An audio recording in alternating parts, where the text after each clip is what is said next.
Hello! What is up, fellow geeks? Super Geek Girl here, coming to you live, as always, from Studio SGG in the heart of Studiopolis Zone. Hope you guys are having a lovely Sunday. Hope you guys are having a lovely Gay Lawyer Sunday. Hello, Zach. Hello, Sleepy. Hello, Legit. Hello, Gabe. And hello, Stumpy. Welcome, welcome. So glad that you guys could tune in today. Hey, Rentaro fan. Yes, and for those of you who are watching the subs for 100 Girlfriends, happy 100 Girlfriends Sunday. I'm still, like, I'm still waiting to, I'm still waiting to talk about that, so.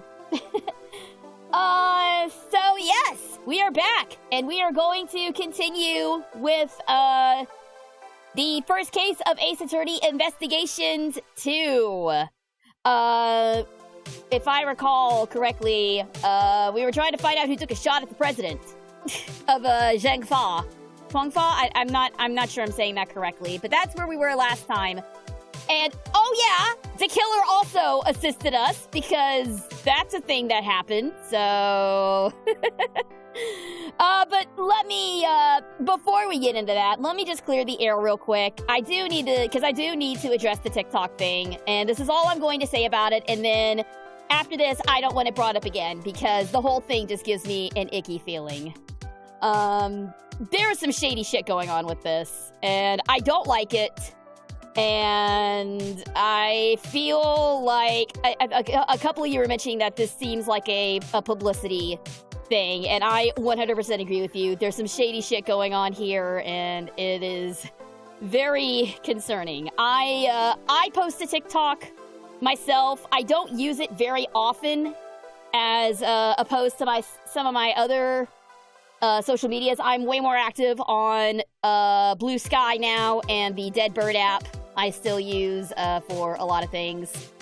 But yeah, this is not going to be the last you hear of the TikTok thing, I don't think. So just keep your eyes open. It's there's some bad shit going on, I feel like, and I feel like things are going to get worse before they get better. But that's all I'm going to say about it. I don't want to bring it up anymore. I don't want to talk about TikTok anymore, because, like I said, the whole thing makes me feel icky. So, let's move on. Hello, Spiral! Welcome, welcome! Thanks so much for tuning in, dude! I plan to watch the subs of Season 2 first, and then watch the dub later on. That's fair. That's fair. Although I will say, I did go ahead and watch the first episode of Season 2. And barring any spoilers, the only thing that I'll say is they are continuing. The fourth wall breaking is alive and well. Let me just put it that way. It is alive and well and all good. So yes, looking forward to that. Oh, did I promise I wouldn't talk about it? Oh, whoops. Okay, well, whatever. Sorry. I mean, come on. You gotta be a little curious, right? You gotta be. Thank you. Thank you for the bad cat spray. Ah. I finally got to see Nosferatu yesterday. How was it? I'm probably not gonna see it myself. I don't really like horror movies as a general rule. But I've heard that it is. From what I've heard about it, it is pretty good. I don't know, man. Vampires just never really did it for me. I mean, I don't like horror stuff as a general rule, although all these spooky scary streams are slowly making me come around on horror games. But vampires was just the one thing that I never really got behind. Yes, you'll all be... That was weird. My model did a weird thing for a second, but maybe it was just me. Anyway, yeah, you'll all be very pleased to know I never had a Twilight phase. You miss me with that nonsense. I thought it was interesting. It reminded me of Keanu Reeves' Dracula. Huh? When was Keanu Reeves Dracula? Yippee! I don't know why we're yipping, but thank you, Stumpy. I guess we're yipping because I'm coming around on horror games. Is that what it was for?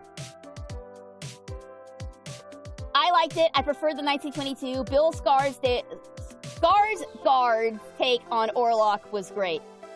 Oh, what? Okay, well, if it was Bill Skarsgård, then yeah, that guy's awesome. Incredible actor. And yeah, from what I've seen, it's definitely a more animalistic take on the vampire, which I can see that. The vampires that I'm used to are the ones that everyone's used to, the suave, debonair, Castlevania sort of thing. Yes, no Twilight phase. We can all rejoice. Hello, Deku Pikachu, and hello, Zelda NPC. Welcome, guys. Thank you so much for tuning in. Oh, Francis Ford Coppola's Dracula. Okay, the only Dracula movie I only ever know about is the Bram Stoker's one, and I was not allowed to watch that as a kid because it was too spooky for a child. Didn't stop my dad from watching it when I was in the room, but, you know, whatever. But I'm glad you're enjoying it. Yeah, movies are one thing. I think the thing with me in video games is, at least in some horror games, not all of them, in video games, you at least have an element or an illusion of control over the situation. With movies, you are a helpless witness to the whole thing. With video games, you at least have some sense of control over the situation, and I think that's why I am preferring horror video games over horror movies. Horror movies, you just have to sit there and you can't do nothing about it. But with games, at least, unless you're playing like a survival horror type of game where that, like Amnesia or something that intentionally makes you, or Five Nights at Freddy's, that intentionally makes you powerless against what's happening to you, you at least have some element of control there. So I think that's the primary difference here. Yes, I did finish Silent Hill 3. I finished that last year, in December. For those of you who want to watch me play Silent Hill 3, it is available on my YouTube channel, Super Geek Girl Plays on YouTube. It is in the Spooky Streams playlist, I believe. So if you guys want to see me scream and lose my mind over Silent Hill 3, you can do that there. I can relatively stomach horror games. It depends on which one. Horror movies make me ill. Yeah. Same here. I'm still traumatized by the ending of the original Carrie movie. So I'm 100% right there with you. But don't worry, there may be more spooky games to come. I might be playing some off of spooky streams, not just in October. I may be getting some reinforcements on a game or two. So stay tuned for that. Stay tuned to that. A movie that hard traumatized me was the original Pet Sematary. Oh yeah, no, I refuse to watch that movie under any circumstance. I cannot abide animal cruelty. A hard pass on Pet Sematary, man. My rule of horror movies is that if I can reasonably beat the bad guy off with a stick, I'm not interested. Okay, but how big a stick are we talking? When you say stick, how big a stick are we talking?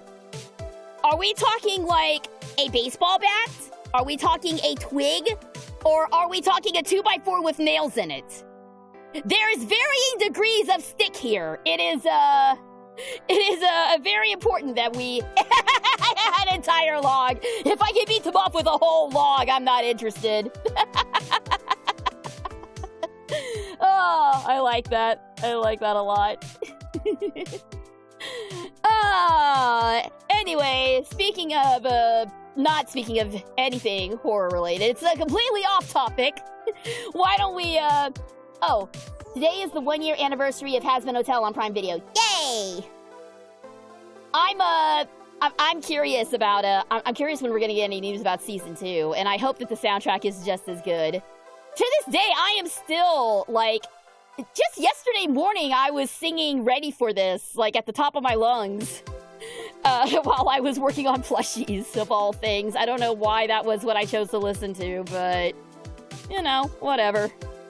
Man, I do need to. Maybe I should do some like Has-Been Hotel covers at some point. But I may have to censor the lyrics. I don't know. It depends. Anyway, now with all that being said, let's get to the reason why you guys came here. Who's ready for some gay lawyers? I know I am. All right, so we are absolutely going to finish the first case today, because the next 2 Sundays, there will not be a gay lawyer Sunday because I have stuff going on the next 2 Sundays. So we are definitely going to finish case 1 today. So, that being said, let's jump into it, shall we? If we can get there. All right, there we go. How did you like Silent Hill 3? You know, overall, I really enjoyed it. I mean, there were definitely some parts that made me uneasy and filled me with dread. But overall, I really enjoyed my time with Silent Hill 3. Definitely gonna be playing some more Silent Hill games in the future. So yeah, there you go. Why are you still a hedgehog? I'm a cat! I'm a cat! I'm not a hedgehog! I'm a cat! I'm a cat! Get it right! And yes, I'm still rocking the Sonic model for a little while. Because I like it. I like it. Although if you guys want me to return to the OG Super Geek Girl model, I won't object to it. Also, hello Gundam, welcome, thanks for tuning in. Alright, so, as I mentioned, last time, the president of Zhang Fa was almost assassinated. One of his bodyguards was in fact assassinated. And we have now been asked to investigate the attempted assassination and death of the bodyguard by one of the most unlikely people that I ever thought would be asking us to investigate a murder. One Shelly the Killer has asked us to check this out. Yes, that guy from Justice for All. So yeah, first case of the new game, and things are already, the intrigue is already so high. So let's find out what the heck is going on here. Are you sure it's a cat? Yes! It is a cat!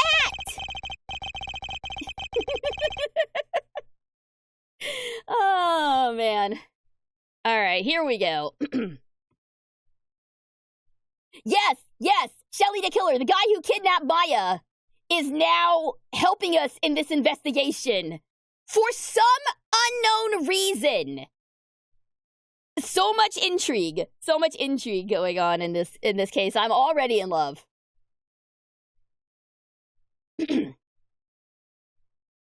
With the death of Bastion Rook and the revelation that Shelly the Killer was in our midst, the case had taken a turn we could have never predicted.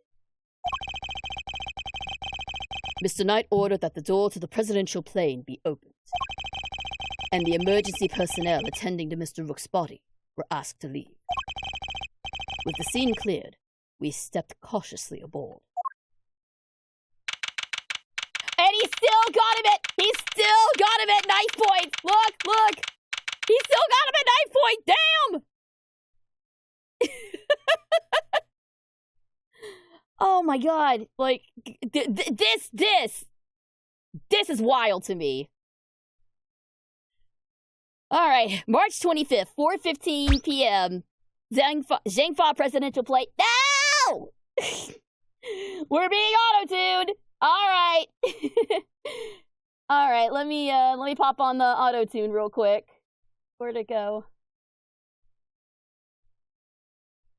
Okay, no, but where did it go, though? Okay, why isn't it working? Uno momento. We're having some difficulties with the voice mod here. May need to, it's probably my mic again. Technical difficulties, please stand by. Testing, 1, 2, 1, 2. Okay, there we go.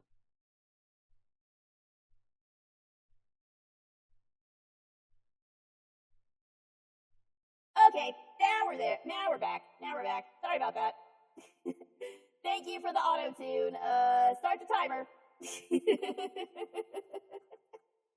Yeah, this won't be weird at all. No, it's fun. You know, I'm probably gonna put some more goofy voice redeems here in the near future. There may or may not be a radio demon voice popping up sometime soon, so be ready for that. Anyway, March 25th, 4:15 p.m., Zhengfa Presidential Plane.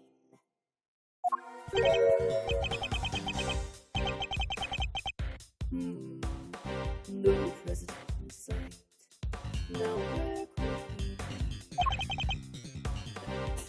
Who knows?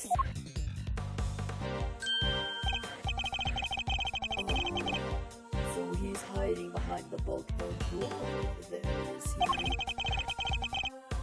As courageous in the face of danger as ever. SGG, go quiet.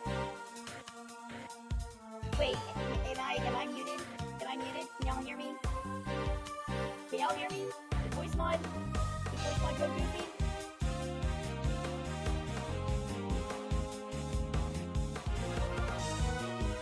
Speak into the microphone. I am speaking into the microphone. Okay, is that better? For whatever reason, voice mod was really soft. Okay, how's that? I've got voice mod up as high as it'll go. Is that better? Oops. Okay, there we go. Now we're good. Alright, we're back, everybody. We're back. My bad. Oh my god. Get back to the game, please. Thank you.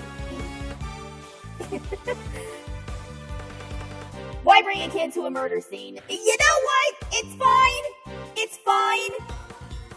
If Phoenix can bring a literal 8-year-old child to a murder scene, Edgeworth can bring a 17-year-old girl. It's fine. Yeah. Hey kid, you want to see a dead body? Yes, please. Oh, lordy. As courageous in the face of danger as ever.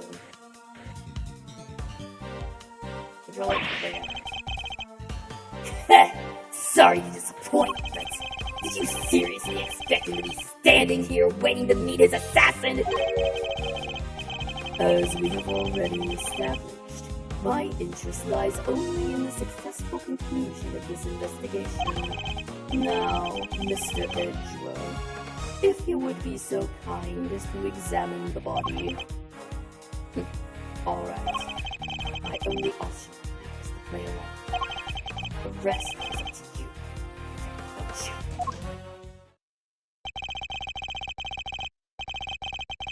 So the attempted assassination of the president has become the murder of a bodyguard.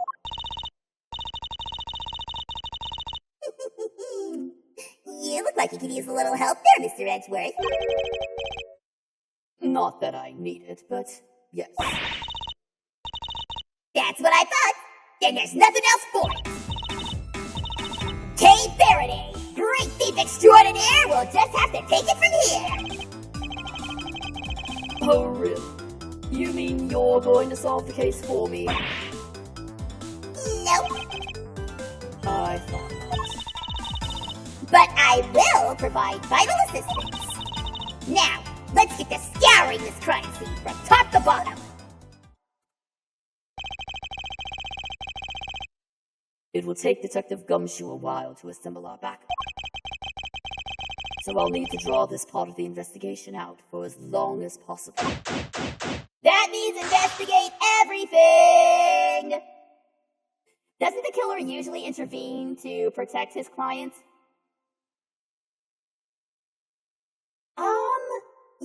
That's a good point. Apparently the president is his target, not his client, though. So that being the case, who is his client? I feel like that would be another, I feel like this is going to be another twist in the case. Watch it was actually Knightley who hired the killer in the first place. And this is all just a big ruse. I bet you it's going to be something like that. I don't know. I don't trust this man with this two-tone haircut. Well, actually, the killer also has a two-tone haircut, but don't trust people with two-tone hair.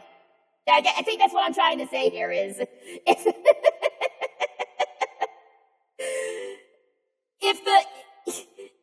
I was gonna say if the curtains don't match the drapes, but that's something else entirely. Never mind, forget I said that. Moving on. Jake for a presidential plane, let's go. Don't be mean to the killer's touch of gray. Bruh! This is way more than a touch! Man, it's pure bleach white up here! This ain't no touch of gray! This is touch of gray! What Edgeworth has is gray! And God, does it look good on him. Oh, it does look good on him, though. Hello, Red Car! Welcome! Thanks for tuning in! Glad to see you! Alright. I bet Tabby's not feeling too great right now. Let's talk to her. Oh no, Tabby! No, we got the sad music! We got the sad I've been wrongfully accused of murder music. My favorite. I didn't do it. I'm a reporter. I beg scoops, not souls. But then why lie about your jacket and the laser sight? That was... I knew y'all would think it was fishy.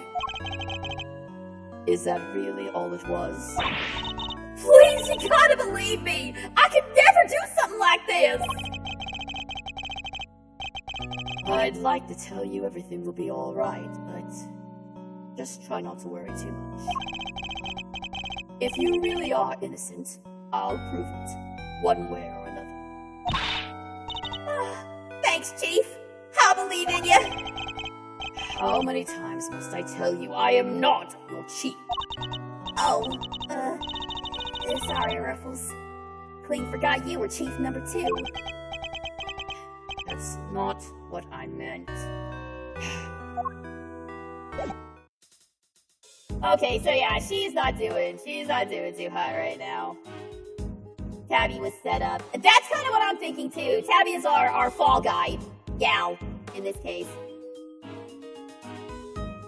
Yeah, exactly. Tabby has no reason to worry. Even if she is innocent, even if she is guilty, Edgeworth knows a fantastic defense attorney. He knows a fantastic defense attorney who can definitely help her. Anyway. Now I think, did Lotta call him Ruffles as well? I don't know, I don't remember a lot of the interactions Lotta had with Edgeworth. I remember her interactions with Phoenix more. Probably because we've talked to her as Phoenix more, but she might have called him Ruffles as well. I'll have to double check that. Alright, let's see what we've got here. Gas masks? 2 gas masks. In case of a poison gas attack, I suppose. The president certainly seems to think he's at risk of assassination at all times. Whoa, gas masks! I've never seen one before. I've heard plenty about them, though. Oh, from a fellow thief, I presume. No, from the Tamid Ninja! You know, my favorite kids' TV show. Princess Murasaki was getting married, but toxic ninja Wolfspade showed up to lay down some sick burns.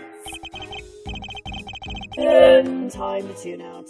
Might save myself a brain cell or two. Sure, Edgeworth. If it's Jam and Ninja, you don't give a rat's patootie. But if it were Steel Samurai, you would be right there along with her geeking out. Come on, don't pretend like you're better. All right, let's see here. I'm gonna save investigating the body for last.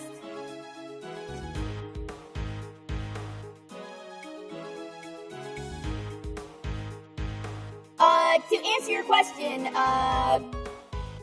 we've not started recording for season 2, so I can't say anything about the cast one way or the other right now. So as soon as I find out something, you guys will. But right now, I can't say anything. A riot shield, and next to it, a canary in a cage. Oh, she's so sweet! I want one! Have you ever seen a cuter partner in crime? Partner in crime? Well, yeah! She can help me with lockpicking and stuff like that. A great thief has no greater ally than nature, Mr. Edgeworth! Sadly, such birds are most commonly used for detecting poisonous gases. Wait, this one isn't actually all that.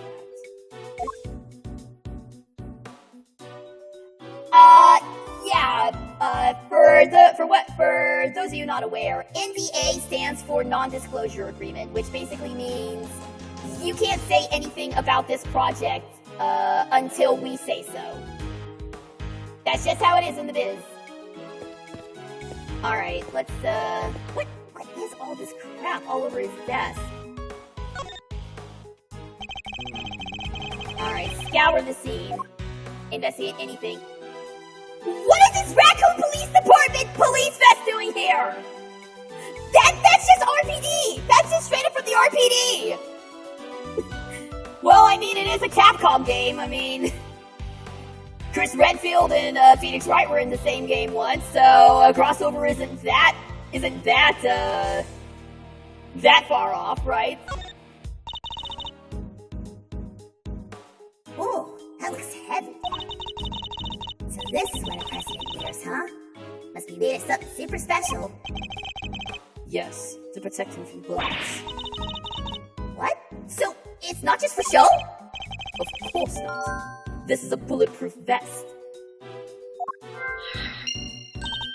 Oh, so that's what one of those looks like. Why didn't you just say so? Now I feel silly! I think that is the president's vest, actually, because... Yeah, because there were 2 shots. Wait.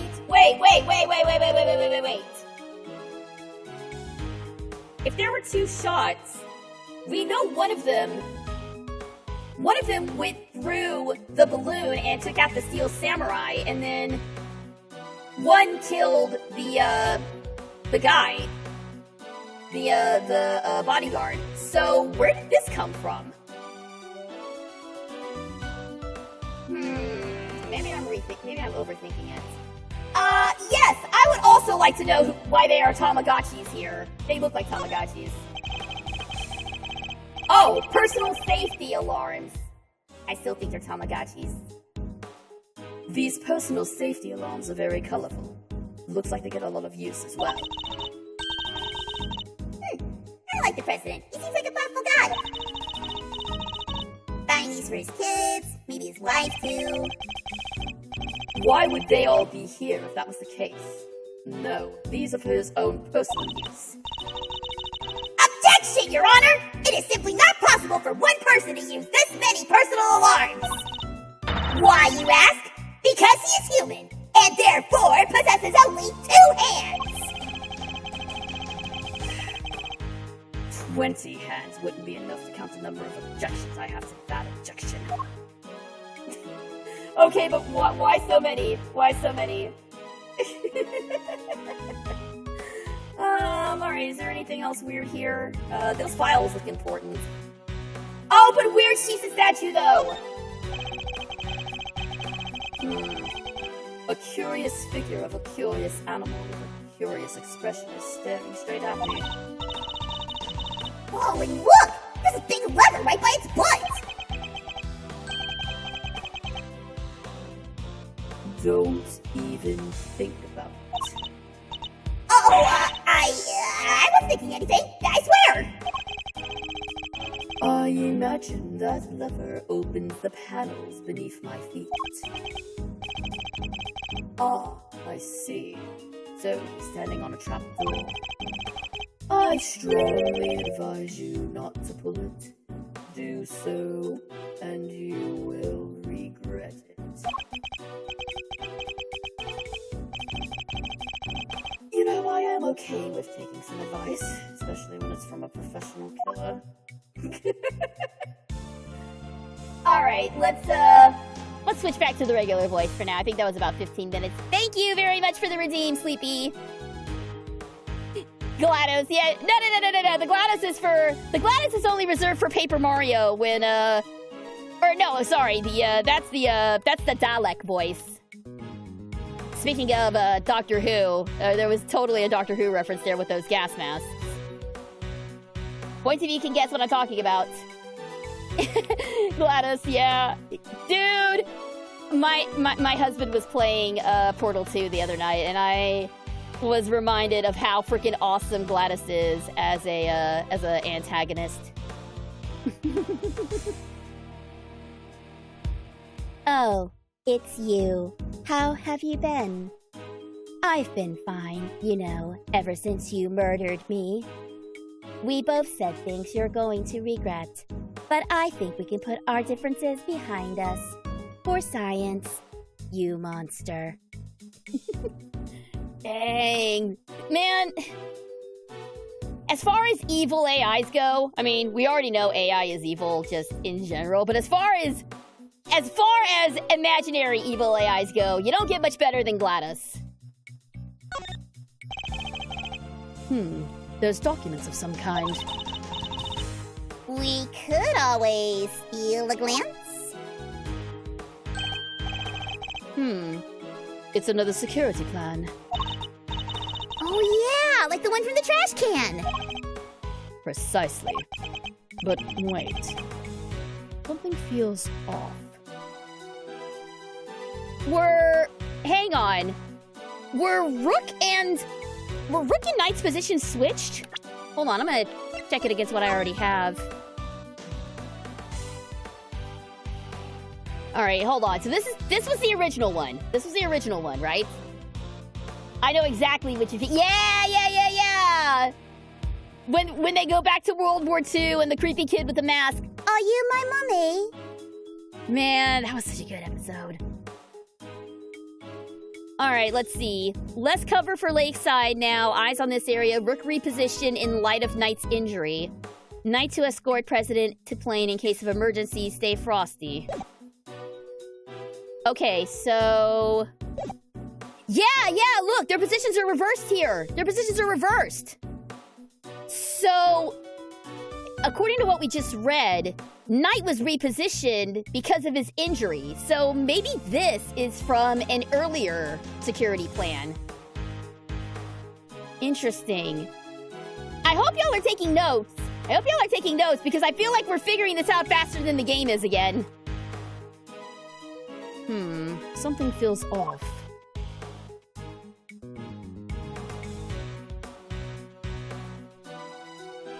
Yeah, there we go. It is different. Eureka! Ba-boom! The two plans are different. Was the security detail reorganized at some point? Oh, you're right! Yeah, we made some last-minute changes yesterday. President's orders. Why the urgency? Because of what happened the day before. The killer here tried to take him down. He infiltrated the security detail, posed as one of us. Rook figured it out first, but not before that guy got within striking distance of the president. Damn! Vulcan death grip on this dude! Look at that! Holy crap! If our leader hadn't stepped in just then, we'd have been out of a job. But he made it. And our friend here wound up with a seriously twisted arm. Rook put a bullet in it, for good measure, too. And where were you when this was happening?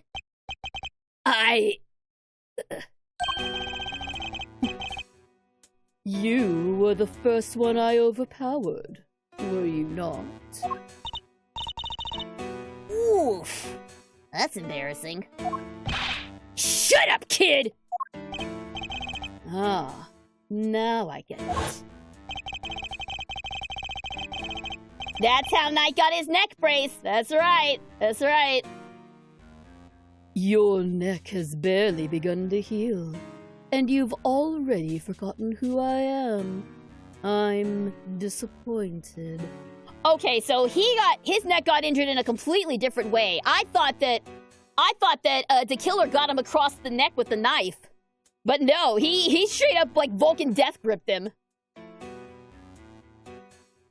Remember how I said Wang's name was a bunch of words meaning king or emperor? In the plan, he was portrayed as a king piece.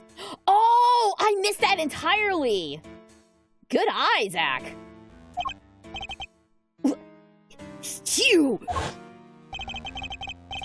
Busted up my neck so bad I can't even look to my right. That's important. Write that down. Write that down. He can't look to the right. Something as innocuous as that is going to be very pivotal here. I guarantee you. I was somewhat astonished to have sustained an injury at all.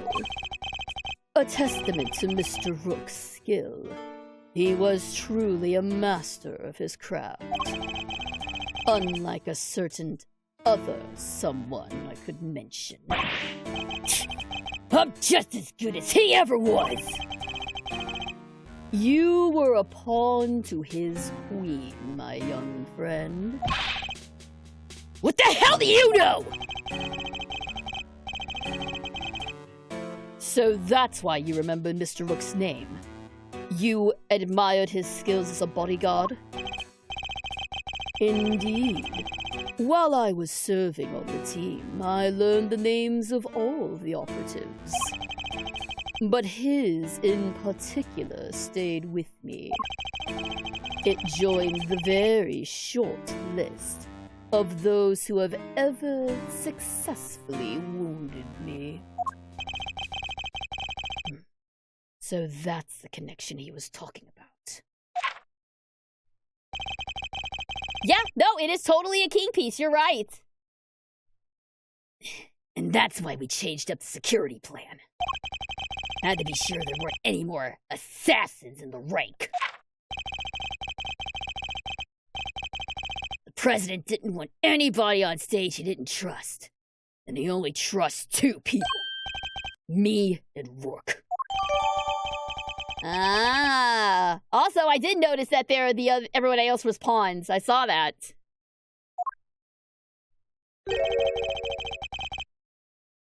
But how does that explain your change of position? Oh yeah! He switched over to the right-hand side! I told you! Can't turn my neck to the right! Could only cover the president's left side. So I wound up moving to the right side of the stage. Okay, there you go. Alright, is that everything on the desk? Alright, looks like it. Let's check over here. It's a bank of monitors displaying camera feeds from in and around the plane. Alright, anything that catches my attention? Why is this one busted? That immediately caught my attention. What on earth is this? Oh, that? It's the president's favorite plushie. Shut up! The president has a favorite plushie! Shut up! I don't know if I love that or hate that. It's a memento of something. Anyway, don't touch! But if that's the case, then why has it been... left up there like nobody cares about it? Yeah, that is pretty weird. It certainly wouldn't be the first place I would think to display a beloved item. Wait. Are those shards of glass underneath it? I thought something seemed strange about this cubbyhole, but now I'm sure of it. There was almost certainly another monitor here. Did somebody forget that this wasn't a Sonic game and they tried to bust up a CRT to get the item inside? Did we forget what game we're in? Is that what this was? Screen showing footage from in and around the aircraft. One monitor is missing. Okay, so this is the monitor that's showing us right now. This monitor is displaying a feed of this very room. Man, they didn't go cheap when they bought these, huh? Very high res. I mean, they're CRTs, but sure. Oh? I'm afraid I can't quite tell myself, but... Whoa! I can even see the little crow's feet around your eyes! Oh, my bad. They're just the usual deeply etched lines. You know, your forehead. If you've quite finished. So his face is just permanently like that, yeah. Most CRTs are surprisingly of poor quality. They really are. Like, it's such a weird thing. Because retro games, games that are intentionally designed to be retro these days, they try to replicate the look of a CRT, and it just comes off as, like, really, really grainy and gross. And not in a nostalgic way either. It just looks bad. There are very few games that I've seen that can actually pull off the CRT aesthetic properly. Alright, I'm curious about this blanked out monitor. These monitors are displaying the cockpit and part of the plane's exterior. But I don't see anything out of the ordinary. Okay, so the fact that one of the monitors is busted is not well, I mean, this monitor is literally busted. But the fact that this one is, its feed is staticky, that doesn't, raise any alarms? Like, what is this one supposed to cover? I don't know, it's just weird that this one isn't anything. No, I don't know why that is. Please enlighten me to the ways of the CRT.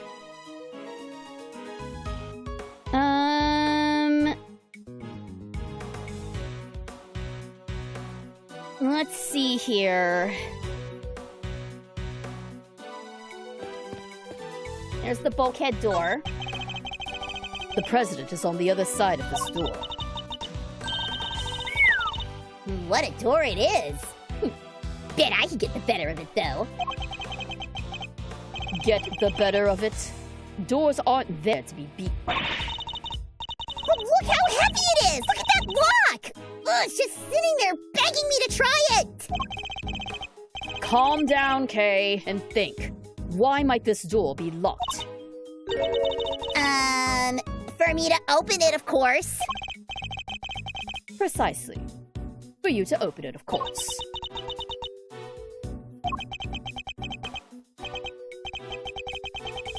Wait, what is the right answer anyway? Edgeworth just confused himself. Beautiful. Hello, NSM! Welcome, welcome! Thanks for tuning in! Oh, and thank you for the lurk! Hope you enjoyed the stream. Alright, I think that's pretty much everything. Let's finally investigate the body. Okay, no, but this dude looks like somebody. This dude looks like somebody. Not anybody from the franchise, but he looks like somebody that I've seen before. He looks like someone I've seen somewhere else. Well, who does he look like? Who does he look like? Oh my god. Who is square like this? Who is a square man like this? Is it oh god, who's that big dude from Final Fight? Damn it, what's his name? The big mayor guy. The big mayor guy. He looks kind of like Hagar a little bit. Hagar, yeah, that's his name. He looks like Hagar a little bit. I'm pretty sure that Spiral's the only person here who know who I'm talking about, so I'm just gonna move on. see. CRT have fuzzy pixels, which means that light bleeds into the surrounding pixels. It would smooth the transition between pixels and create smoother transition. Modern TVs are good because the pixels don't bleed and look chunky. Ah! And there is your technology lesson for today, kids. Thanks, Professor Stumpy. Alright. Well, first off, empty briefcase. It's a bulletproof attaché case. Bodyguards use them to shield their clients from gunfire. There was some in-case photograph, too. Looks like Rook and Knight each had one. Okay. So we have the bulletproof attaché case, but clearly it wasn't used if there's a bullet lodged in a vest, right? Oh, hey! That's the photo I snatched! You can hardly steal a photo at a public event, Kay. But I'm snatching up a moment in time with every picture I take, you know? I take it snatch is your new favorite word? Maybe. Charming. Alright. Clearly what he died from was the bullet wound. The bullet seems to have entered just under his armpit and went clean through his body. He was hit in an area his bulletproof vest didn't cover. Like it was on purpose or something, huh? The cause of death would appear to be loss of blood. Attempts were made to staunch it, but to no avail. I think that's a typo. Alright, the bullet passed clean through his body.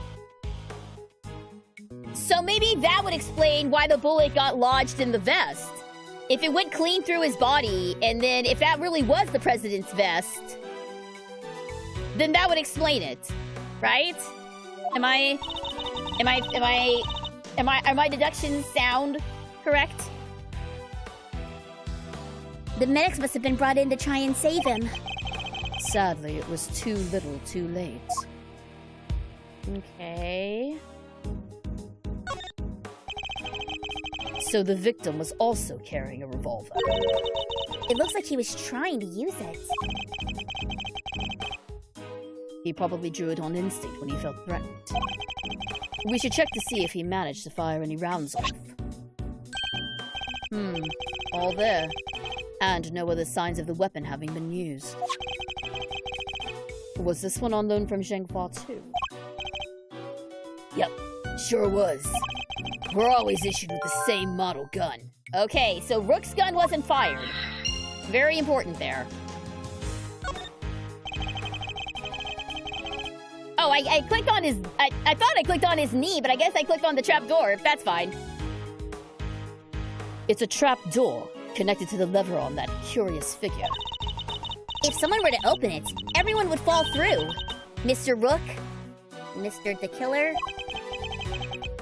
Don't even think about it. I wasn't! I mean, I wouldn't dream of thinking up ways to take you down!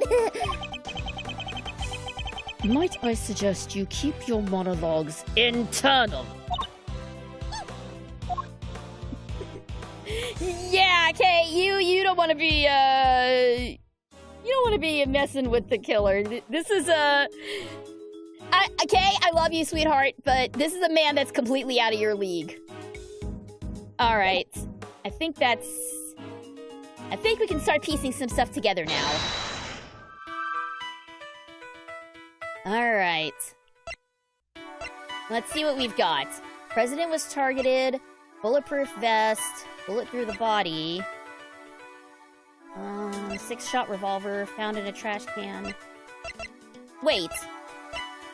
6-shot revolver. They're the same gun! These are the exact same gun, so maybe... these two?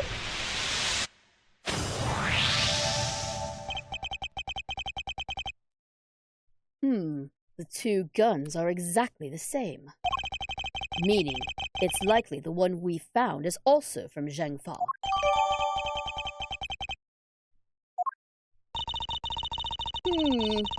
The bodyguards all got their guns from the Zhengfa authorities, right? Yes. Are they, like, super rare or anything? No, I don't believe so. This model isn't exactly easy to come by in this country, but it's certainly not impossible either. Oh, boo! And here I thought they might be valuable treasures. Yes, it is something of a shame. Whoa! I just mentioned treasures and you actually responded for once! I only mean to point out that if the guns were rarer, it would be much easier to trace them. Which would have made them treasures of the evidence variety, I suppose. You see? Everything's a treasure hunt one way or another, including this investigation. You could say that. All right then, it's treasure hunting time. On with the investigation. She certainly seems a lot more enthusiastic all of a sudden. Okay. So both guns came from Zhengfa. Alright, I'm thinking it's gonna be bulletproof vest and bullet through the body up next. It seems like it's taking a little more time to piece these together. I feel like they're trying to, like, dry out the dramatic tension a little bit. 2 bullets were fired in total. We know this because 2 shots were heard. One traveled through the flag and into the balloon. The other took Mr. Rook's life. But there's a bullet in the president's vest too, right? How is that possible? How indeed. The numbers don't add up. However, there is one possible explanation. There is? After passing through his body, the bullet that took Mr. Rook's life then found itself lodged in the vest. In other words, 2 of our bullets were in fact 1. No way! He's right. If the president hadn't been wearing that vest, things could have been a lot worse. And he wasn't injured at all by the impact? Even when obstructed by a vest, a bullet can inflict serious damage. That's true. There could still be bruising. Sure. I've known guys who gotten broken bones that way. But the president's okay. He's made of strong stuff. If his muscles are so massive that they show through his suit, then yeah, I would assume so. Unless he has, like, very thin material with his suit. Sounds like he didn't even need a vest. Let's not get carried away here. I want that bullet's ballistic markings analyzed. Remind me what those are again? Here we go. Because apparently people in Japan don't know what ballistics are. I feel like this is like the 3rd time that they've brought this up. This is like the 3rd time that they've had to explain what ballistics are. Y'all need to watch more murder mysteries, okay? Just saying. Just saying. Guns leave a unique pattern of grooves on every bullet they fire. By examining these grooves, we can use them to identify which gun it came from. Think of them as fingerprints of a sort. You can tell all that from a bullet? Well, then what are we waiting for? Analyze away! Might be easier said than done. That bullet hit solid armor. The impact will have completely flattened it. You'll be lucky if there's anything left for forensics to find. Do bullets work like that? Is that... Okay, I know I was just griping about them not knowing what ballistics are, but to be 100% honest, I don't know enough about ballistics myself to argue if this is true or not. Because I would imagine that the markings are like on the... Wouldn't the markings be on like the back of the bullet? Oh boy. Maybe I'm the one who needs to watch more murder mysteries. I don't understand how it works. No. Don't. The game immediately makes me look like a fool. Timing from the divines to make me look stupid. That's what this is. Oh, what? But I was all set for some thing! Alright, the bulletproof vest stopped the bullet. Okay, Stumpy, what was the question? Okay, the question was, the argument being presented here as to why they can't test the bullet, for ballistics is that the bullet was flattened upon impacting the bulletproof vest, thereby rendering a ballistics test, undoable. Is that actually a thing that happens, is what I'm wondering. Is that a real thing, or is that some bull hockey they made up, to explain away why they're not doing ballistics? Most ballistics are on the side of the bullet. There are some on the back of the shell case, so they could still do it. It would just be like a not as detailed ballistics, but maybe this was fired in such a way that it didn't leave markings on the back. I don't know. It just seems like they're... Oh, sorry, I had a mouthful of water. It seems like they're kind of hand-waving this one away a little bit, but maybe that's just me.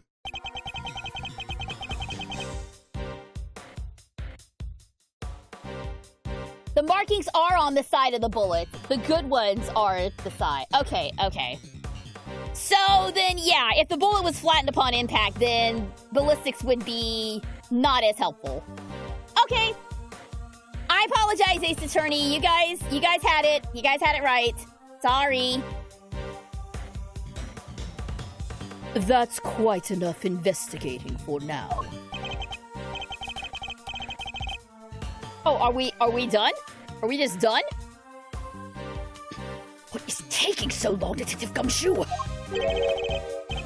Well, Mr. Edgeworth, have you solved the case? No.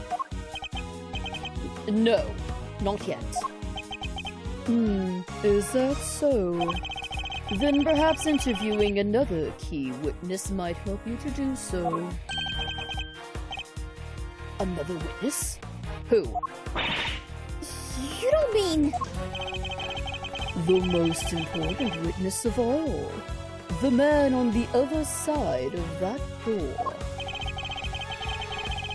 He really intends to have me question the president? Now, if you would be so kind as to summon him, Mr. Edgeworth. Stop right there, the killer! You're nuts if you think I'd let him anywhere near you!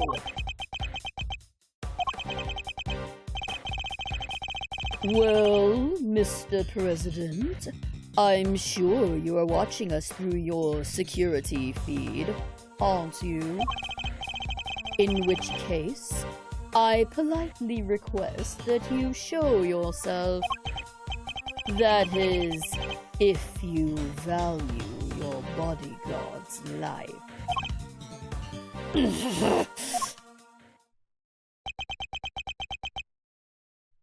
Is he gonna make an appearance? No? He's just gonna be a coward? Alright, cool.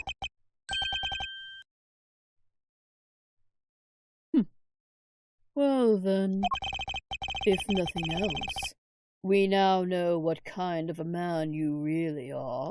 Mr. President! Stop! You can't do this! Let's all just calm down, alright? Come on, detective, where the blazes are you? Oh god, it's a blackout! Yeah! The lights! What's happening? Listen well, Mr. Edgeworth. I would advise you to stay very still. It seems I will not be granted my audience with the president after all. Even with Mr. Knight's life as my bargaining chip. No! Stop!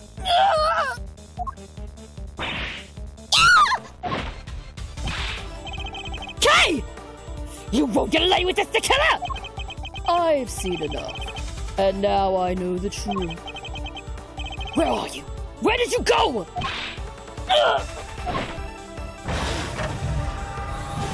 Oh, he's making a run for it! I leave the rest in your capable hands, Mr. Edgeworth. And he's out.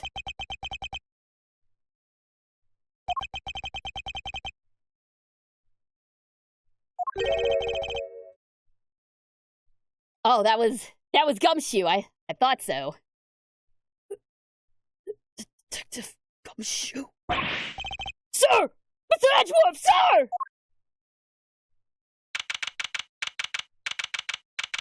March 25th, 4:45 p.m. Oh no, look at Gumshoe! He's so worried about him! He is like down there on the floor ready. Okay, he's fine. He's fine. You can get up now, Gumshoe. Oh. I must have been knocked unconscious. Oh, sir, you're okay! Are you alright, Mr. Edgeworth? Never mind me. He didn't hurt you, did he, Kay? No, I'm fine. I only just woke up myself. My head'll be sore for a while, but that's about it.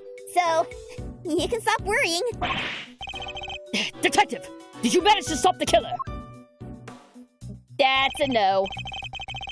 Well, you see, Miss Lloyd came running at the plane and, she told us he'd flown the coop. We were too late. I'm sorry, sir. A bodyguard over there told us something, too. Seems there's an inflatable boat missing from by the window. The killer must have stowed it and rowed himself across the lake. We didn't investigate that! I saw it, but I didn't investigate it! Oh! Curse my incompetence! What about the cordon around the park? I called everybody back in to stake out the plane, including the guy stationed across the water. Oh! So he's completely slipped through our fingers. Not the best look for the department, but yeah. Oh, we botched this one, guys. Ouch. Hey, Edgeworth. Mr. Knight, you're alive. Yeah, no thanks to that murderer. Oh, that reminds me. I found this lying on the ground next to you, Mr. Edgeworth. A calling card, marked with a seashell. I guess he wanted to leave a message. There it is. And unfortunately, this one doesn't have a cute little phoenix doodle on it this time. But yes, we are very familiar with this calling card, sir. The killer usually leaves these next to the bodies of his victims. But you're not dead, sir. But I could have been. Maybe that's the message. I can't stop thinking about his parting words. Why does the night guy sound like Lang? Because I'm not good at coming up with guy voices. Sorry. Well, hopefully, Lang won't show up here and I won't have to duplicate two voices again. It'll be fine. I have seen enough, and now I know the truth. I leave the rest in your capable hands, Mr. Edgeworth. And now I know the truth. Truth about what? Roger that. All clear out here, sir. Over. What's going on? That was the president. He's coming out. What? Now?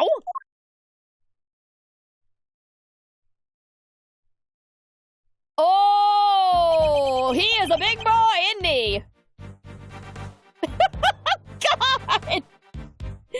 Dude's got muscles on muscles. Holy crap. They build them different in Shang-Fi, I guess. Damn. Alright, well this guy's definitely getting the,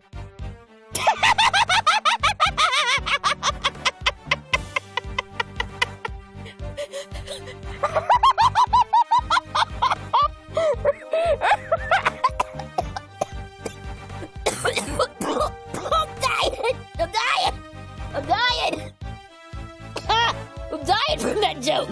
Oh, god damn. Dude. Okay, just a second. That joke hit me so hard I started coughing. Oh, that joke hit me so hard I started choking. Oh, God. Oh, man. Oh, I love it. I love it. That's so good. That's just a gorilla. Yeah.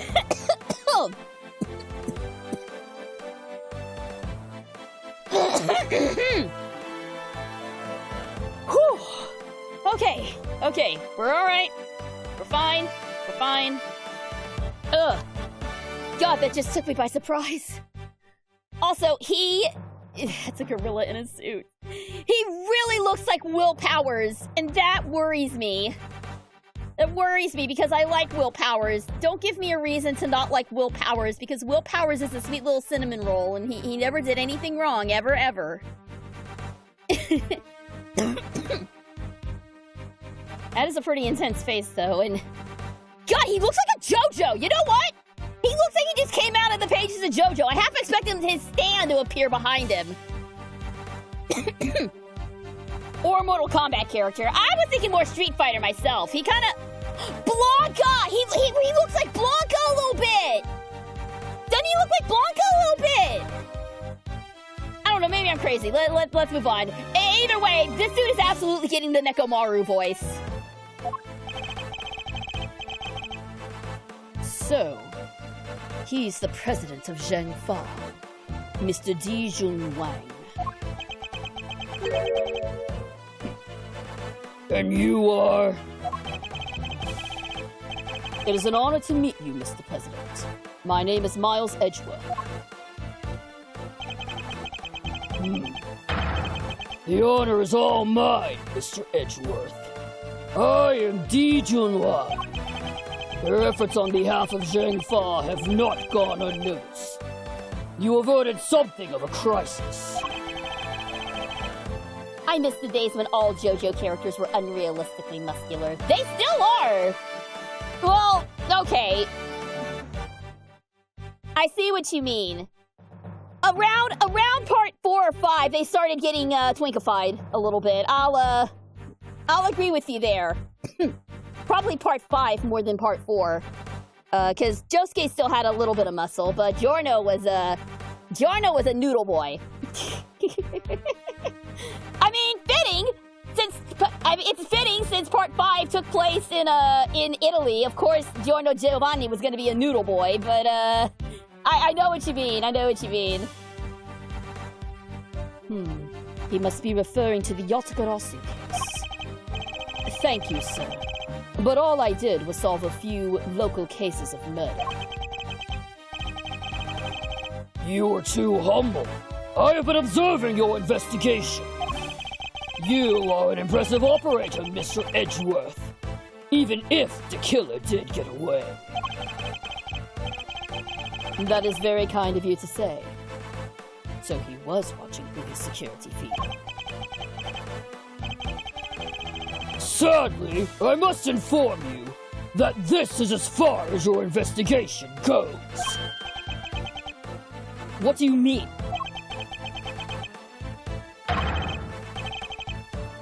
Oh, and he just... Okay, now he's become a JoJo villain. Hear me, foolish prosecutor, for I shall say this only once. Night has apprised me of the state of affairs, and from this point forward, the case will be handled by Zhengfa's police force, the finest in the world. Even with the killer out of the picture, they're still looking to get me thrown off the case. Hey, what do you think you're doing, pal? Nobody talks to Mr. Edgeworth like that. If it hadn't been for him, the killer would have... Detective! Forgive him, Mr. President. But I must confess to being somewhat confused. I fail to see how or why this case falls within Zheng Ba's jurisdiction. I mean, aside from the fact that it was their president that almost got shot. You fail to see? Enough, puny prosecutor! You seek explanations from a head of state? I say no. 1,000 times no! I will not explain myself to you! Now hand over the evidence you have gathered, and remove yourselves from this plane! I'd do as he says if I were you, Edgeworth. This can't really be the end of the line, can it?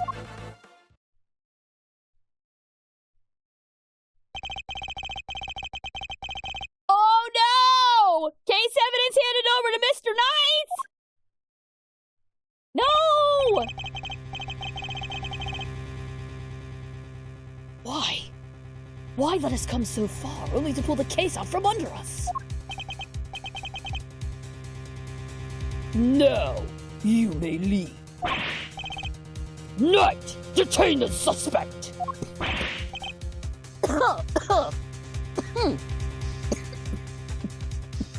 1 second, guys. This voice is a little tough on my throat. Yes, sir. Right away.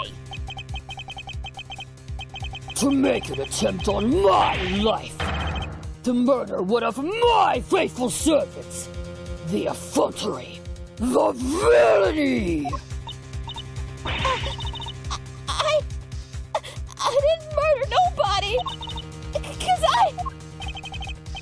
Shut your mouth, Miss Journalist!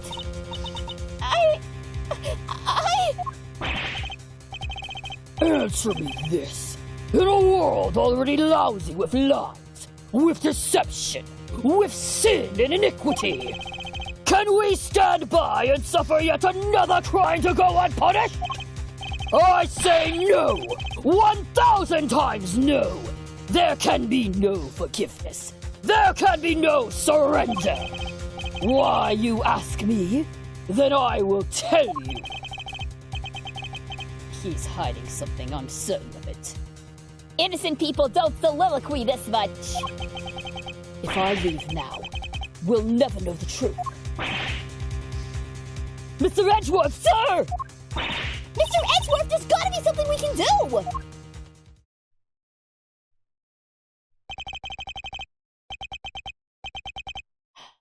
Think, Miles. Remember, how many times have you faced situations like this in the courtroom? You've confronted the lies of witnesses and countered the arguments of other lawyers. Has the critical evidence always been laid at your feet? No. And yet you always got to the truth of the situation in the end. With your greatest weapon of all, your words. Oh. Are we about to... Oh! We're in the chess dimension again! I'm starting to believe... Yeah, no! The president is absolutely involved in some shady shit. In more ways than one, anyway. Now, let us analyze the state of play. Begone, puny prosecutor! Or do you dare defy the direct order of a president? He's not going to listen. He clearly means to drown out any objection by means of pure rhetorical force. When an opponent is on the offensive, the best thing I can do is bide my time and wait for an opening. As he said himself, he's a head of state, a seasoned politician. He won't open himself up to attack either. I can't let him bully me into submission. I have to stay calm and alert. If I can read his movements and expressions correctly, I may be able to find my moment. My first aim should be to find out why he is insisting on Zheng Ba taking over the case. The board is set. Time to make my opening gambit. It's time to duel! Alright. Who's taking over the case? Uh-oh. Bide my time. Alright. Chill. Jesus. Dude means business. That happened so quickly I wasn't able to voice it even.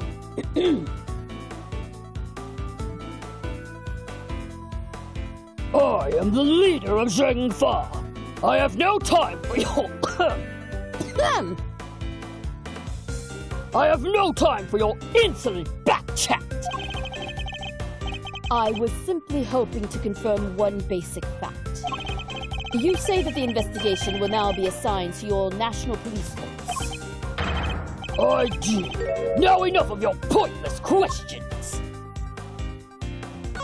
Bide our time. We're not going to go toe to toe with this man. He will crush us like a grape. Good boy.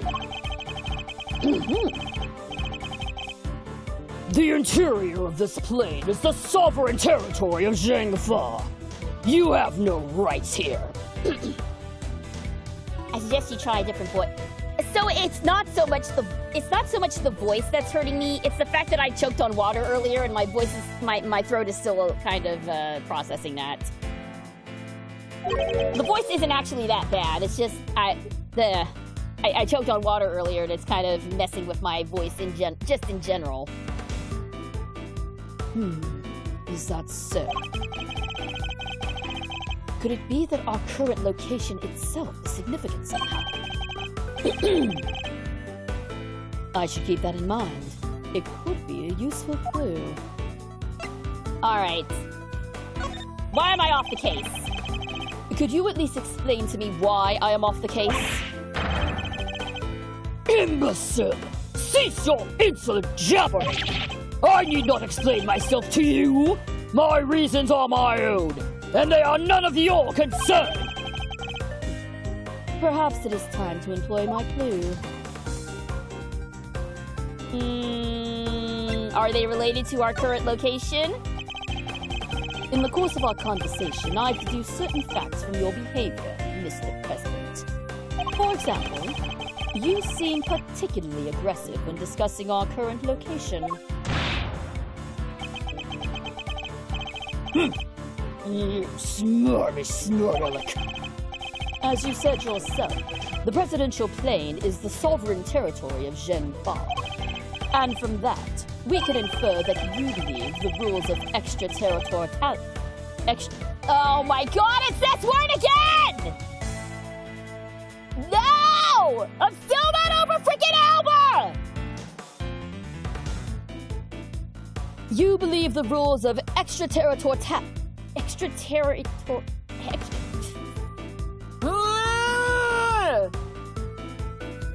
Just seeing the word upsets me so much I can't say it properly.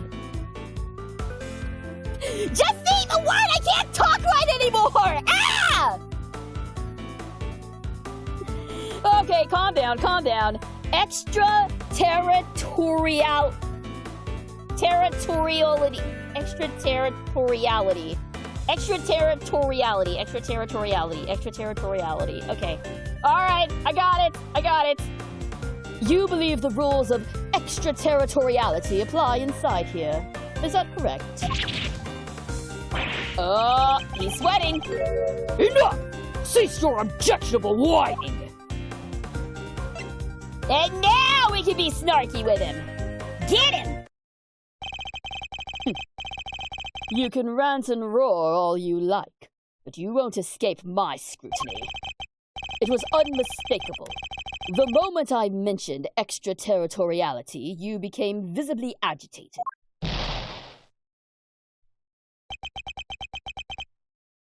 I feel like even the littlest bit of sweat is going to destroy that suit, so we'll see what happens. You think you're clever, don't you? Let me answer your little question. It's true! Extraterritoriality applies! Your laws mean nothing here! And why does that matter, you ask? It matters because you are powerless! You have neither influence nor authority here! Interesting. So the extraterritoriality issue does have something to do with all of this.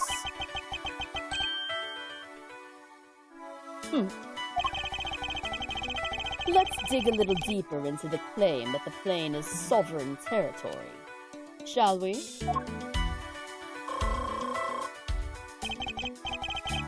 This next move will surely decide the victor. He may be the president, but nobody is untouchable. Damn right, Edgeworth, you tell him! I just have to find the right angle of attack. Does that rule really apply here?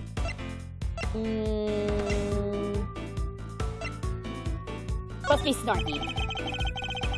Surely you see that you've overplayed your hand. Nobody asked for your opinion. You need only obey me, nothing else. Bide our time. We'll give him a chance to calm down. You mentioned the president was a JoJo villain. We have just... Oh, no! You're super right! Oh, no! The chess pieces are the stands! And these Miles is a stand user, too! And these Miles is a JoJo!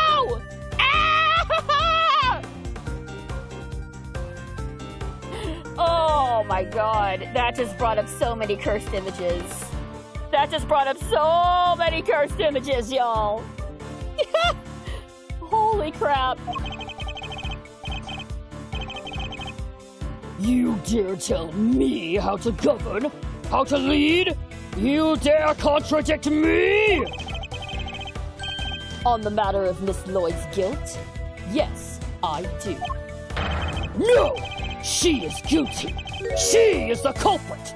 There is nothing left to debate. I still have plenty. Of course she is the culprit. No. Let's bide our time here. Let's just chill. Chill for a second. Who else could have fired from outside of the plane?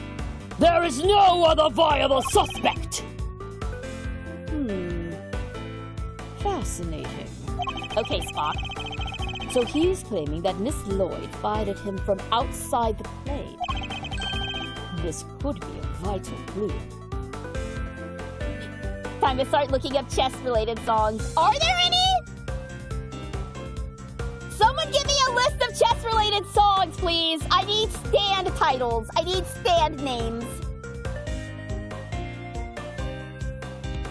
But you know, I am going to have to change them for copyright reasons. All right. Does that rule really apply here? You believe that extraterritoriality applies here. But can you prove it? Do you even understand what you are asking? Of course. If I didn't, I wouldn't ask it. He's a little shit and I love him! Have you no shame? Calling into question the good word of one such as myself? We'll bide our time here. I have no more time for this. You clearly cannot be saved from your own foolishness. Oh, you needn't worry about me. I'm not the one who needs saving. That would be Miss Lloyd, the woman who is being wrongfully accused of this crime. Your chivalry is admirable, but it changes nothing. The right to extraterritoriality cannot be denied! This is Zhang-Fa! Did they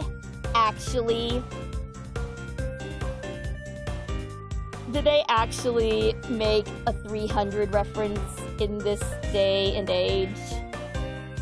Was that... did I just see a 300 Spartans reference in 2025. Good lord. I get the feeling... Why do I suddenly get the feeling that we're going to be seeing a lot of outdated memes in this game? I don't know why, and I don't know if the fan translation was the same way, but I suddenly have this sinking suspicion that there's going to be a lot of outdated memes. When did this game come out originally? It came out in I want to say 2011 or 2012? I'm not 100% sure. Citation needed. Hang on, let me check, actually. Let me check. Because if they're making, like... If they're making, references to that... no, I don't need the background. I need to know when the game came out. 2011. For the Nintendo DS. And then it came out, on... Oh, Android and iOS in 2017. And yet it's just now getting to the States. Okay, so 2011, 300 Spartans reference would probably be, would probably make sense. All right, cool. Oh, did we find a chess song? Did we find a stand name? Only a pawn. If localized, it would have to be just a soldier. Oh, I love that. I love that. If I could if I could draw muscly men, I would absolutely draw Miles as a JoJo character. I need to commission that from somebody. Need to commission that from someone. Anyway, back to the chess dimension.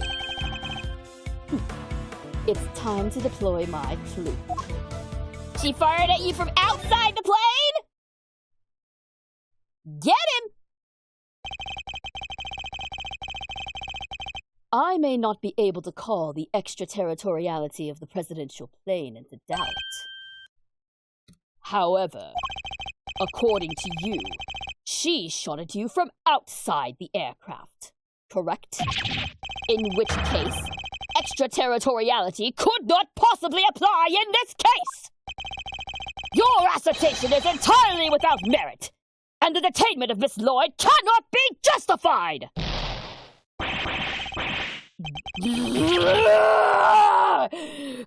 How could I have bested by a mere prosecutor?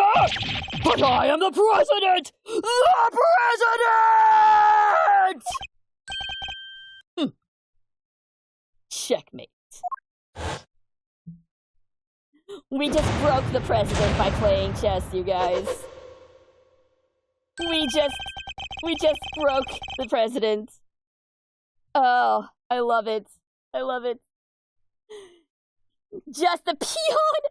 No!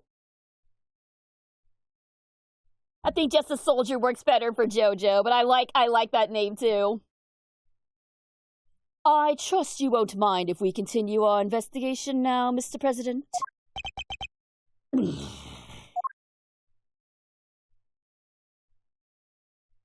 Please tell me. I want his, I really want his breakdown to be him ripping off that suit. I want that to be the breakdown. So if it's not the breakdown, I am going to be extremely upset. If this man even has a breakdown, this might just be a red herring. Only the main baddie gets a breakdown, but I want it to be that. Alright, here we go.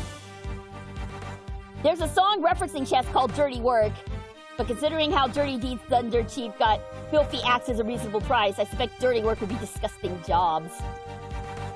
It's like that one show that used to be on the Discovery Channel. But hey, we got him! I hereby officially and unreservedly confer my approval. Consider it a gesture of the magnanimity and generosity for which my good office is known. Yes, for without noble acts such as these, unmistakably and irrefutably, for which reason we hereby— Oh god, he is just— What is wrong with this man?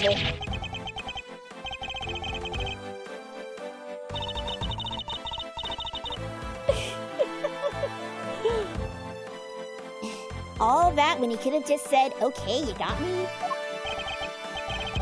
Mr. Knight, if you would care to return the evidence.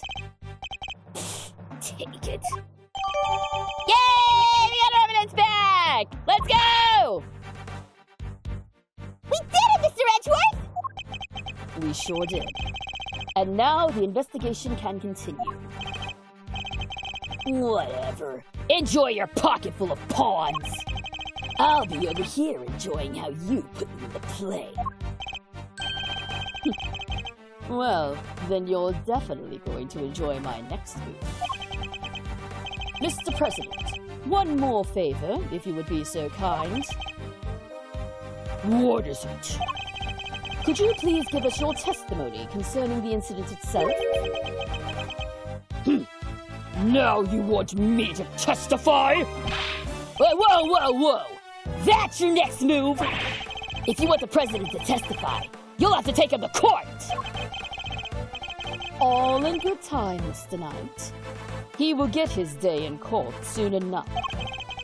But if a person of interest refuses to cooperate at the investigative stage of the process, they are obliged to provide detailed justification as to their reason for doing so. That's... What's the matter? Is there something you would rather we didn't know? Stand down, Knight. I'll do as the prosecutor asks. Thank you for your cooperation. Now listen, and listen well. Alright, here we go. It's testimony time. I fear that Kay is replacing Gumshoe as Miles Watson, and Gumshoe is becoming Lestrade. Oh, no! It does seem that way, doesn't it? It's starting to look that way. I'm not sure if that's a good thing or not.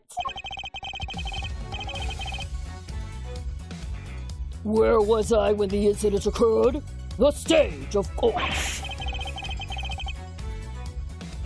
Suddenly, Rook and Knight jumped in front of me. Then bang! A shot rang out, and a plain, unblemished balloon of red exploded nearby. Not hesitating for an instant, my bodyguards tried to escort me back to the safety of the plane. And then, a second shot. The bullet went right through Rook and lodged itself in the bulletproof vest I was wearing. Plain red balloon? I remember the Seal Samurai balloon, but I don't remember a plain red balloon. I guess if you look at it in one way, the president's also a victim here. Yes, the victim of an attempted assassination. Rook was simply in the wrong place at the wrong time. Wouldn't he have been in the right place at the right time? I mean, that's his job, right? But that makes it even weirder. Why would the target of a crime try to obstruct the I talk for a living, guys. Why would the target of a crime try to obstruct the investigation? My guess is that there's something behind all this that he doesn't want made public. Oh, a cover-up, huh? I knew there was more to this case than meets the eye. And the president isn't the only one who knows the truth. Isn't that right, Mr. Knight? Time to get to the bottom of this once and for all. Rebuttal! The plan is on the right side of the stage. If the bullet entered under his arm, it would be his right side, but it's on his left side.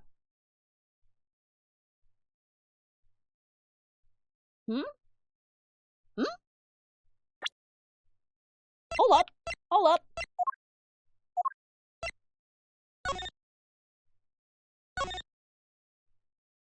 Okay, this is how it was supposed to be. The plane is on the right side of the stage. If the bullet entered under his arm, it would be his right side, but it's on his left side.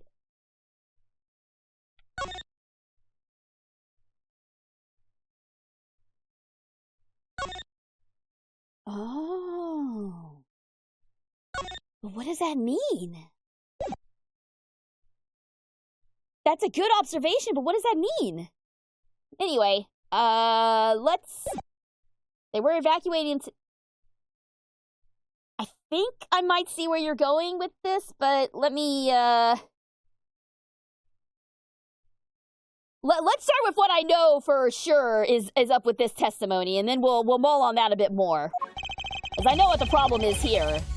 It was not a red balloon. It was not, in fact, 99. It wasn't even 99 red balloons. It was the beloved Steel Samurai balloon that was popped, not a red balloon. It's far more than a red balloon. Objection! Objection!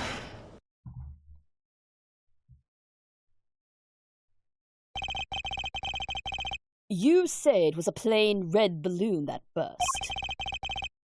But I strongly beg to differ. What? Take a look at this. I think you'll agree that it is hardly plain. Wouldn't you? Uh-oh. Why is he holding his breath all of a sudden? Has he been sucking it in this whole time? Is he gonna deflate? Is this breakdown gonna be him deflating instead? I think I might like that even better than his suit ripping off. If he just deflates, I am gonna lose my mind. Who is that? Mr. President, meet the Steel Samurai. I would have hoped you might recognize him. Especially if you were hoping to ingratiate yourself with the people of this country. Yeah! You need to watch the Jam at Ninja too! He's amazing! So you see, the balloon that was struck by the bullet was anything but plain. It was, in fact, of the Steel Samurai. Okay, but what bearing does that have on the case, Miles, other than the fact that you're a freaking nerdy-ass fanboy? But the briefing mentioned 2 plain red balloons. There they are, right on the security plan. Huh. They do look pretty plain, don't they? Just simple round balloons. Knight, what is the meaning of this? Explain yourself! Yes, Mr. President. It seems the Steel Samurai balloon was borrowed at the last minute, sir. Borrowed? That's what we were told. Guess they only reported the incident to us bodyguards, though. Seems there was a little trouble here on site last night. One of the original balloons burst somehow. So they swapped it in as an emergency replacement? Yeah, one of the stall holders happened to have it. From what I hear, he was more than willing to lend it out. Very happy-go-lucky kind of guy, they said. Oh, God, it's Larry. A happy-go-lucky stall holder with the Steel Samurai balloon to spare, huh? They filled just the bottom part up with there to make it look like the other ornamental balloon. Oh! Okay. Gotcha. So while it was a Steel Samurai balloon, it was made to look like a plain red one above water. Is that the long and short of it? Knight, why was I not informed of this? Sorry, sir. We didn't think it was a pressing issue. And indeed, you saw it and knew no different, correct? Yes, I suppose so. Could he have really mistaken the Steel Samurai's pants for a plain red balloon? Still, Mr. President, I struggle to see how you wouldn't have noticed something different about the balloon. Of course! What was that outburst for? Now I remember! I could barely see the balloon. You couldn't see it? That's right. The wind was blowing too hard. The flags to the side of the stage were flapping incessantly and blocking my view. Is that so? Yes, those two flags. They were being blown back towards me.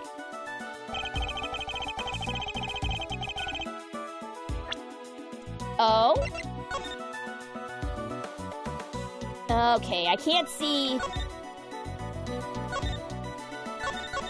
I'm checking the position of the flags. Okay. So I can see part of the flag here, and it does look like it is being blown back to him.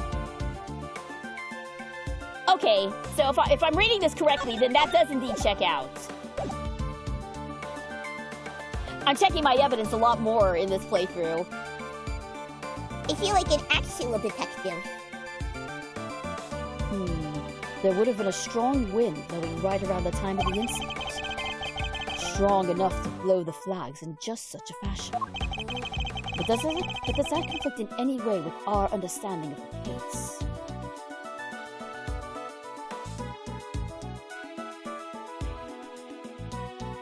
Wait.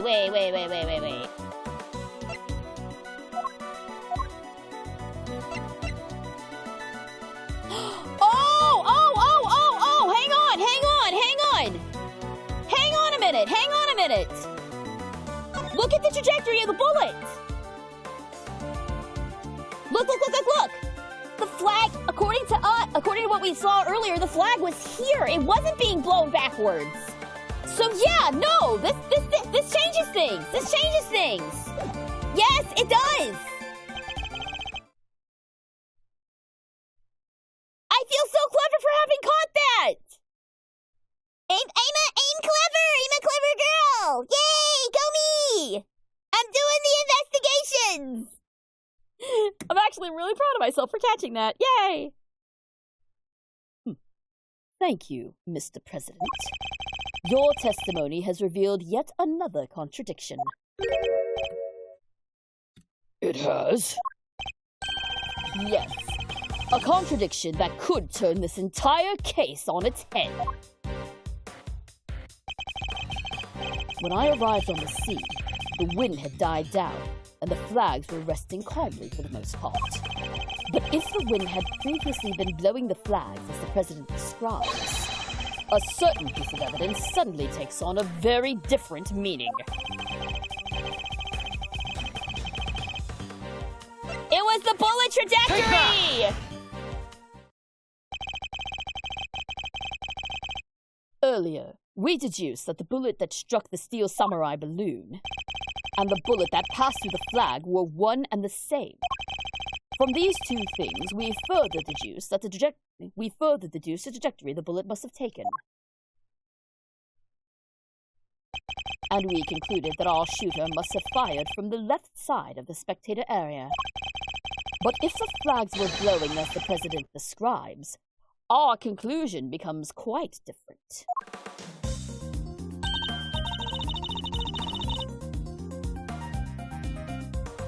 No way! If the flags were pointed in the other direction... Exactly. Our trajectory changes completely. And if we trace that trajectory back to its source, we can ascertain who really fired that shot.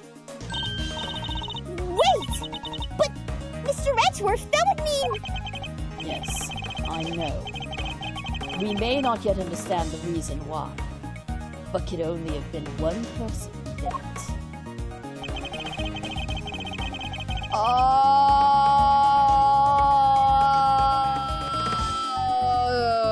Okay.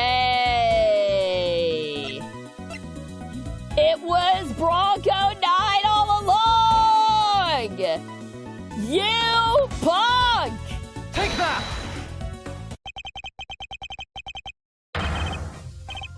The person who fired that shot was none other than you, Mr. Knight! What?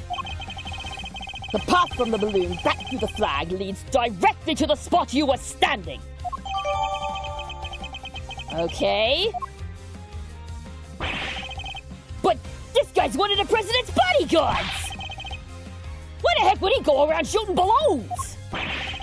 This is absurd! What exactly are you trying to imply? That Mr. Knight, a man who has saved my life countless times, is my would-be assassin? Seriously, Edgeworth, we've put up with a lot from you, but this? We're President Wang's bodyguards! We're the pieces put on the board to protect the king! I'll handle this Knight. Sorry, sir. Mr. Edgeworth, the wind was indeed blowing quite fiercely around the time of my speech.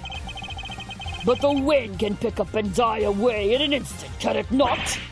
Therefore, I need proof. Proof that it was blowing hard enough to lift the flags during that crucial moment. The first shot was fired right around the time the president raised his fist. I have a piece of evidence that shows just that. Perhaps it could also show us what was happening with the flag then, too. The photos! Your proof is in this picture right here. This good. Which picture? Where? We can see which way the flag was really blowing. Right here. There it is! Take that! Well, do you deny that it clearly shows the flag? Aye. There we have it. Proof that it was blowing towards you at the moment of the shooting. So that means our pal over there did shoot the balloon? Making him the assassin? Mr. Knight Is not the assassin, I don't think. Because it still doesn't make sense, right? If he shot that way, and then turned around and shot that doesn't make sense. I don't think he shot the balloon for some reason, but I don't think he's the assassin. Mr. Knight is not the assassin. He may have shot the balloon, but the president was on the other side of him entirely. Therefore, he can't have been aiming at his boss. Yeah! Besides, why would I even shoot the balloon? What would be the point? And watch how you answer. Or I might aim for something else next. There was a point. I'm sure of it. If I can figure out what it was, perhaps I can finally put this whole conundrum to rest. Knight definitely shot the balloon. Okay. That fact alone changes everything about this case.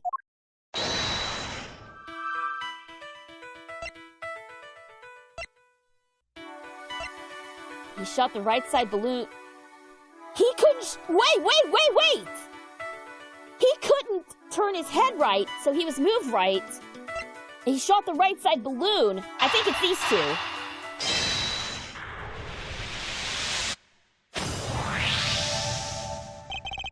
Why did Knight's assigned position change? I told you, I can't turn my neck to the right. It only covered the president's left side. So I wound up moving to the right side of the stage. But is that the only reason? Let us suppose that the plan hadn't changed, that Knight had remained posted on the left. Given that he was unable to turn his head to the right, would he even have been able to shoot the balloon closest to him? It be that the security plan was changed for the express purpose of popping one of the balloons. And if we suppose that to be the case, the two plans... I think we're about to have our eureka moment. The two plans are different. Was the security detail reorganized at some point? Yeah, we made some last-minute changes yesterday. President's orders. That's right. The president was the one who ordered the change.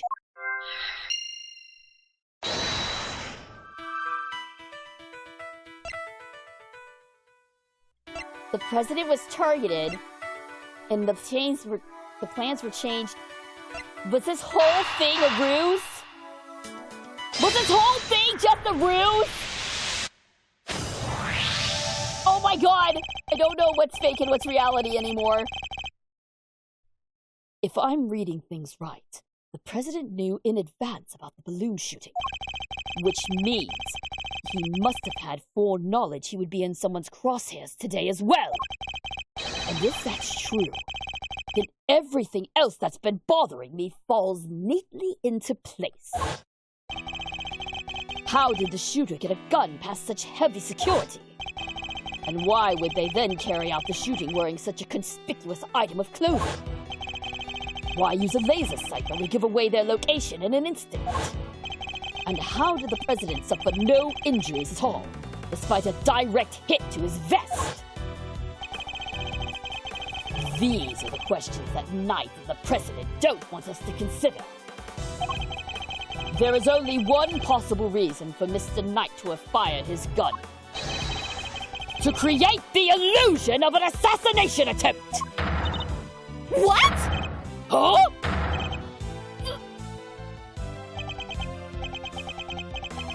Idiot. You do understand what you're saying. Oh, I understand all too well. I understand everything now. Most of all, I understand why you were so keen to take this investigation off my hands, Mr. President. You wanted your real plans to remain hidden. How dare you speak to me that way? Is this some sort of a sick joke? Oh, it's no joke, I assure you. It is simply the truth, as revealed by the careful application of logic and reasoning. Nothing more. The first shot was fired by Mr. Knight with the specific intention of hitting that balloon. The sound of gunfire and the bursting of the balloon were guaranteed to cause a panic. And then he fired again. He did? Yes, he fired 2 bullets, both of which were aimed at the balloon. As for why he did so, it's because the second shot was designed to create the impression that the president had been hit. So then, what's the deal with the one in the vest? I'm willing to bet that bullet was planted there long before the shooting ever occurred. Oh, and that's why we couldn't get ballistics? Yeah, no, this dude is gonna deflate or something. This dude is absolutely gonna deflate into nothing. I guarantee you. So, Mr. Heroic President didn't take a bullet after all. Hold it! That's not true! I was shot, I tell you! We'll be able to verify that for ourselves once we take a closer look at the bullet. At the very least, we can expect to find traces of Mr. Rook's blood on it. Correct? But you said it yourself! You found the shooter in a photograph! The person with the red hood! Objection! I thought I made myself clear. The trajectory points to only one possible shooter, Mr. Knight. Then, where does Tabby fit into all of this? She was simply one part of their plan. In order to place the suspicion elsewhere, they set about creating a fake assassin. The highly suspicious person with the red hood! I have yet to ascertain exactly how complicit Miss Lloyd was in the whole scheme, but I can say with some confidence that none of the shots were fired by her. I suspect her only job was to point a laser sight at the president. That's right! Then I was... Tasked with turning your jacket inside out the moment the crowd flew into a panic, yes. Thus making the mysterious red-hooded shooter disappear in the blink of an eye.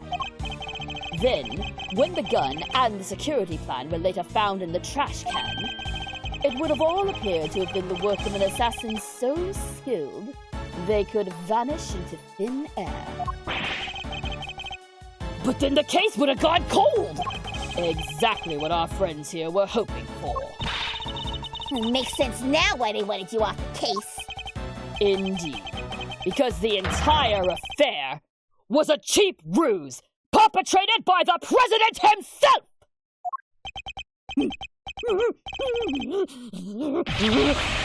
Oh! He's going Kirby! He's going Kirby! He's going Kirby! Oh my god!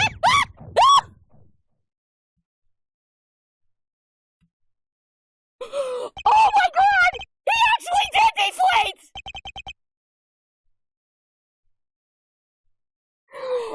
Oh my god! I called it! I called it! I called it so hard!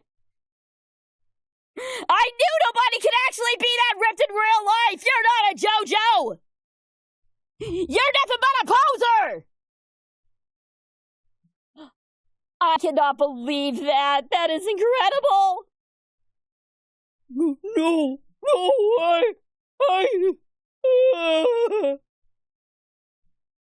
Well, that means I can take the edge off of this voice now, thank God. The presidential mask has well and truly slipped. Admit it. The entire assassination was a lie, wasn't it? If that stupid chief prosecutor hadn't insisted on assigning you, how could I let this happen? Objection! What? What? Oh, that was actually quite a good objection, sir. I'm impressed. That's enough, Edgeworth. Mr. Knight! Sorry, but I'm speaking with the president right now. Yeah, well, I'm doing my job as a knight and protecting my king. Alright, yeah, Ocelot. Alright, Ocelot. So go ahead. Keep running your mouth. Perhaps it would be better if we stuck to threatening each other with words.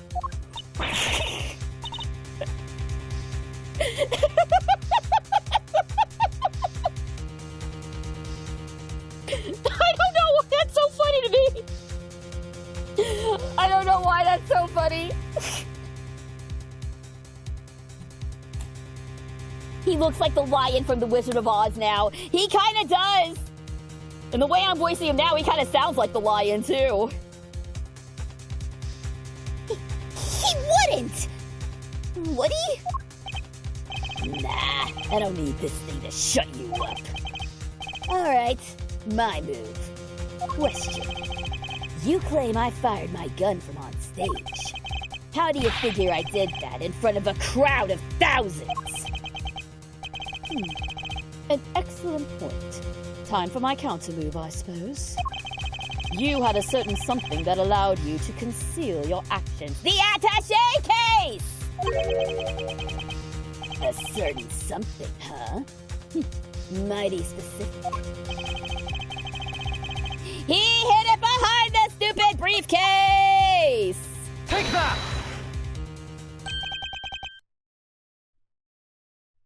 My attaché case? Yes. Take a look at Kay's photograph. Look at this photograph. Your right hand is completely obscured by the case. At the very moment this picture was taken, you were firing your gun. And in such a way that you wouldn't be detected. Objection! You don't like to let facts get in the way of a good theory, do you, Edgeworth? Ooh, damn. Shame you don't seem to have noticed. Noticed what? That theories are all you have. Conjecture, nothing more. The flag was billowing in the wind at precisely the right moment. I hid my gun with my attaché case. We changed the security plan because I couldn't turn my head. It's all just speculation. Circumstantial evidence at best. You can't prove any of it. If you at least had the bullet that burst the balloon, you might have a scrap of credibility. Imagine, we could have run forensics to see if it matched my gun. But no, that bullet is at the bottom of the lake. You gonna go dredge it up? No, but Gumshoe will! Gumshoe will go swimming! I hate to say it, but he's right.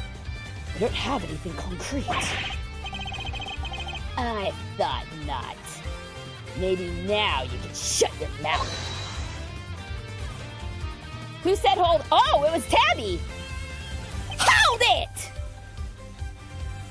Miss Lloyd! Of course! She can shed some light on this whole situation. I just need to get her to talk. What's the matter? Something you want to say, Miss Journalist?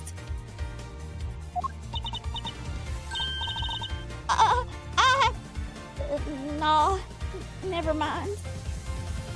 Uh-oh. What have you got on her? What have you got on her? That's what I thought. Miss Lloyd! I need you to be brave. If you don't speak up, the truth will be lost forever. You are a journalist after all, are you not?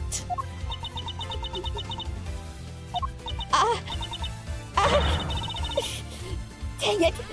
I can't stay quiet any longer! Hey! You understand what you're doing, right? But think carefully before opening that mouth of yours! I was so focused on bagging the Escoopa, I forgot the most important thing of all. Real journalists don't lie! Ain't no dang scoop if it ain't the truth! I'm sorry, Mr. Edgeworth. I should have showed you this before. What is it? It's the laser pointer I used on the president. But that's all I done. I ain't ever shot nobody. You stupid! I thought I told you. You squeal, you go down as an accomplice. It was him. He told me to do it. I was at Jane Foss Embassy, sniffing out a story like I told you. This was 3 days back. He comes up to me out of the blue and just starts talking. Help me out and I'll get you exclusive access to the president. That kind of stuff. But what about the gun in the trash can? That I don't know nothing about. I swear it. All he told me was to wear a jacket with a red hood and to point that there pointer at the president. I never thought I'd admit it and blow up in my face so bad. I'm sorry, I truly am. Thank you, Miss Lloyd. I'd like you to testify to that effect when this goes to trial. It ought to go a long way towards proving the assassination was a sham. What's wrong with you people? Don't any of you know what's good for you? My sympathies, Mr. Knight. Had you successfully removed me from this case as you intended, perhaps then you could have kept your pawn quiet, Whoa, whoa, whoa! Is this gonna end with him shooting himself in the face? I kinda hope so. So let me get this straight. You told Tabby, if you let slip about our fake assassination plot, we'll have you convicted for murder. Or something like that? Of all the dirty... I said no such thing! Hold it! President Wang? Give it up, Knight. It's time we came clean. It's our only choice. So, Mr. President, you admit it. You admit that there was a plot to fake an assassination attempt. I do. I'm sorry. But why? Why do something like that? My popularity has been on the wane back home. I thought surviving an attempt on my life might give me the boost I needed. I know what we did was wrong, so yes, it was all lies. All of it. And the bullet in the vest? It was planned ahead of time. I wasn't hit by anything today.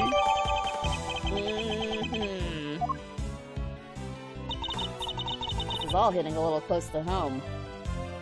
But then, what was up with the killer? Our plan got out somehow. And then he just appeared.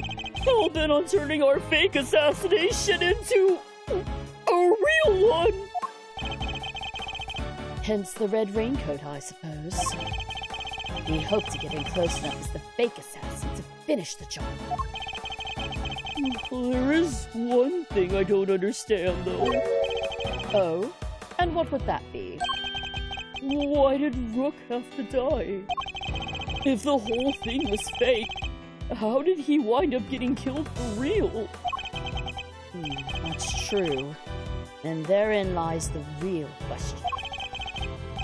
He was a fine bodyguard. The best, in fact. He may not have been a native of Zhangba, but he was someone I could fully trust.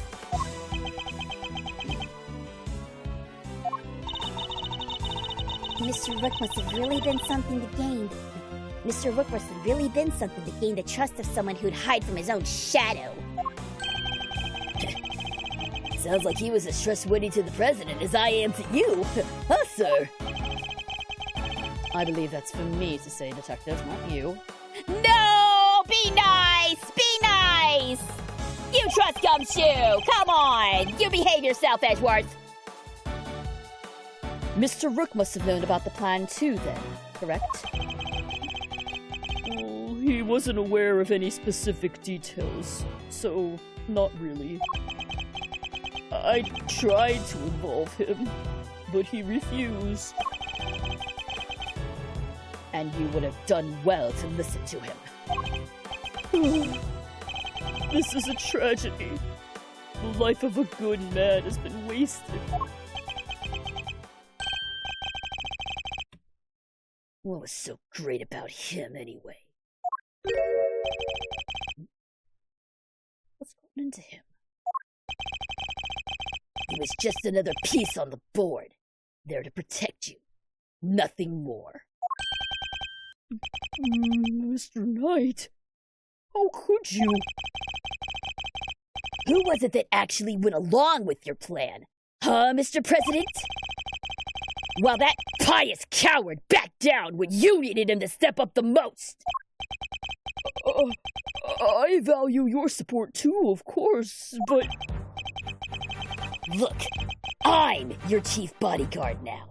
That's all that matters. And now that that spineless fool Rook is gone, things are gonna change around here. Thanks to me, genius strategist, grand master, rightful leader of this team. We're all well aware of your ambitions, Knight. But doesn't this seem a little imprudent to you? Why? My plan this time was perfect, as they always are, and as they always will be. That's quite a statement. Especially considering that your perfect plan was an abject failure. Yeah, no thanks to you, and that buffoon Rook. And how exactly was it Mr. Rook's fault? If he hadn't have died, the killer would have never come after me. And I wouldn't have had to let you on this plane! Please, Mr. Knight, you mustn't talk like that. Fine. The guy died protecting you, Mr. President. I'm sure that's just what he always wanted. But did he die protecting the president? Wait! I thought the whole assassination thing was a fake! Oh, come on. Do I have to say everything twice?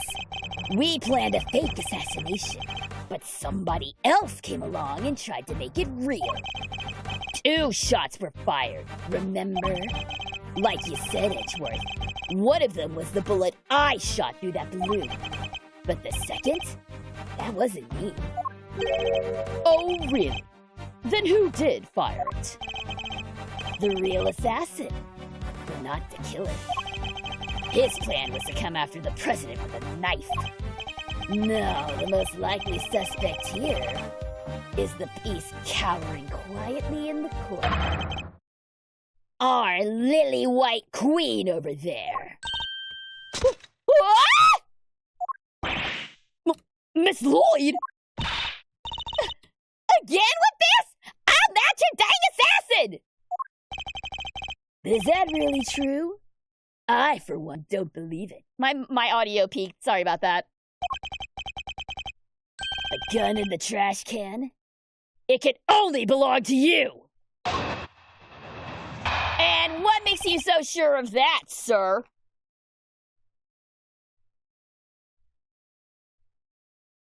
Knight's Gambit. Ooh, I like it. As soon as I shot that balloon, I rushed over to help Rook escort the president back onto the plane.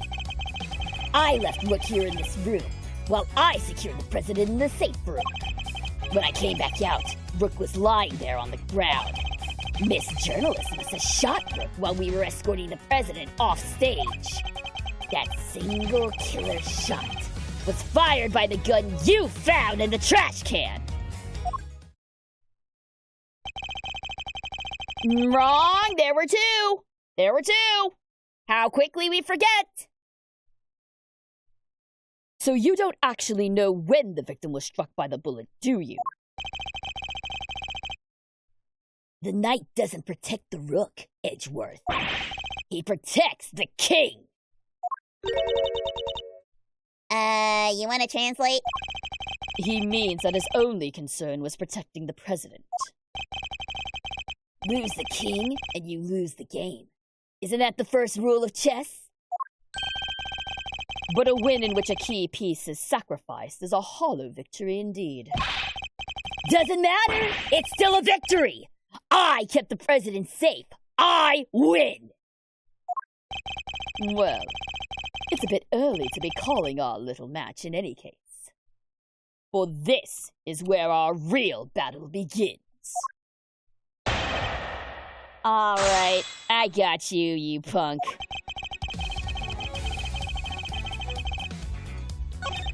You shot the balloon. It wasn't no single shot. Where is it? Where is it?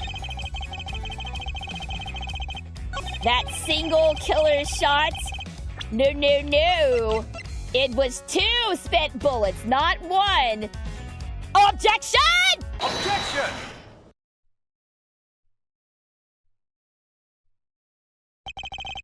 So you contend that it was you who shot the balloon, and Miss Lloyd who shot Mr. Rook. Are you sure about that? Sure, I'm sure. While what you've proposed would indeed match up with the total number of shots heard, the gun from the trash can itself has also been fired twice. What the hell is with that face, though? Come on. I don't know which one is worse, Wang's face or that face. Now, why would the supposed number of shots heard from this gun differ from the number of spent rounds?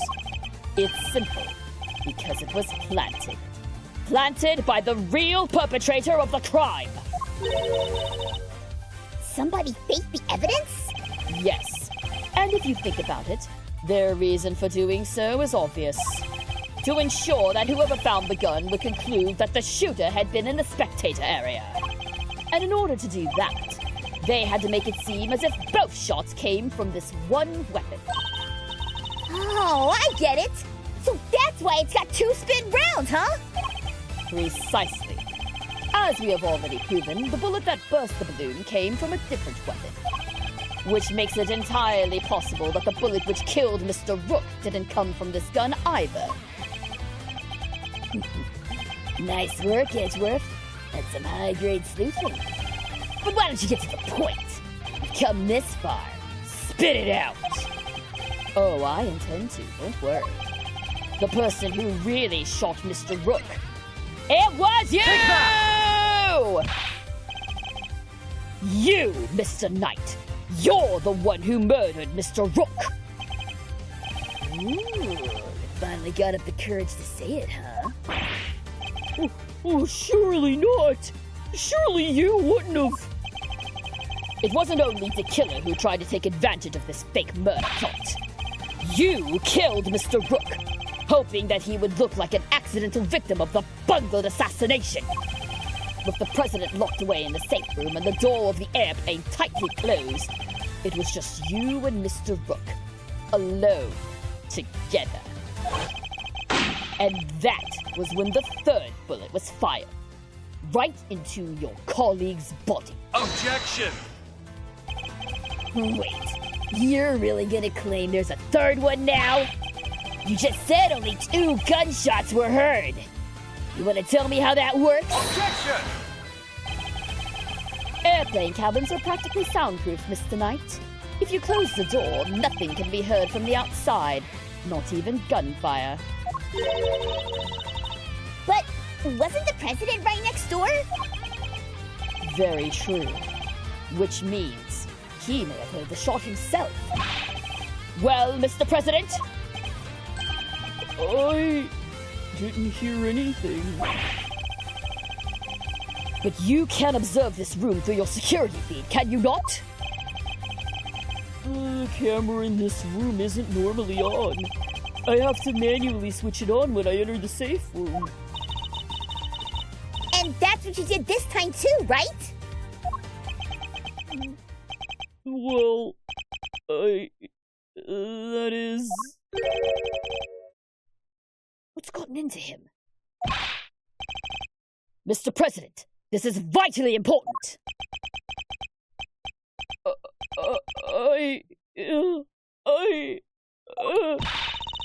Please, President Wang! Fine! I was busy hiding under the bed covering my ears! What? Even though you knew the whole thing wasn't real?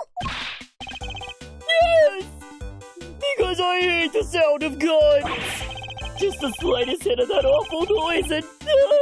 it's just too much!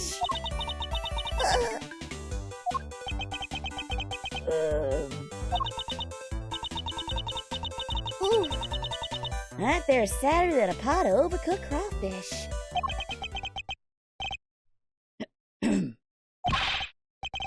Mr. Knight, you saw that President Wang was cowering beneath the bed! This assassination plot was doomed from the very beginning, y'all.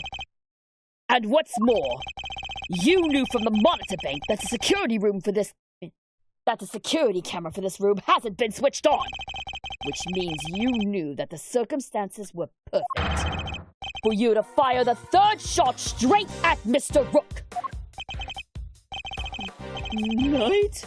How could you? Could you really have betrayed my trust so horribly? Whoa, you think I killed the old half-wit? You don't trust me much, huh? This is the thanks I get for putting the life on my line for you day after day. I want to believe you, but... I don't get it. I just don't get it. What is there to doubt here? What? You don't believe that girl over there could have done it? No, because this gun isn't the murder weapon. We know this from the number of bullets fired. Yeah? Well, how do you know there wasn't a spent bullet from the start? What? Someone could have fired a bullet from that gun yesterday or the day before. Then today another bullet. The bullet that hit Rook. That's pure speculation, pal, and you know it! Maybe. But can you prove it's not true? Not with any certainty, no. You're nothing without conclusive proof, so come on! A single piece of evidence straight through my heart. And I dare you.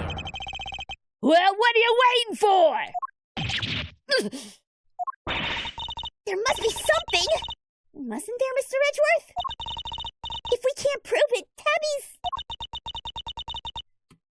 Please, Ruffles. I messed up. I know I did. I should never have done what I did, not even for a scoop, but murder? No, that ain't me. Ain't a murderous bone in my body. Conclusive proof. If only I could prove that Knight's gun is the murder weapon. Wait. Perhaps I can. If you at least had the bullet that burst the balloon, you might have a scrap of credibility. Imagine, you could have run forensics to see if it matched my gun. If we had the bullet that killed Mr. Rook. The monitor. The busted monitor.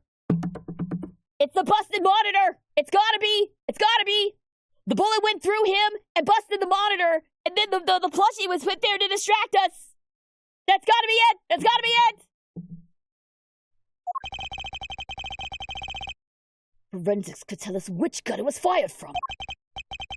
No proof, no case. End of conversation.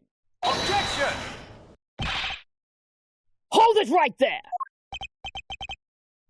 What now? You're not about to claim you do have proof. Of course I do. Oh, this ought to be good. All right. Bring it on.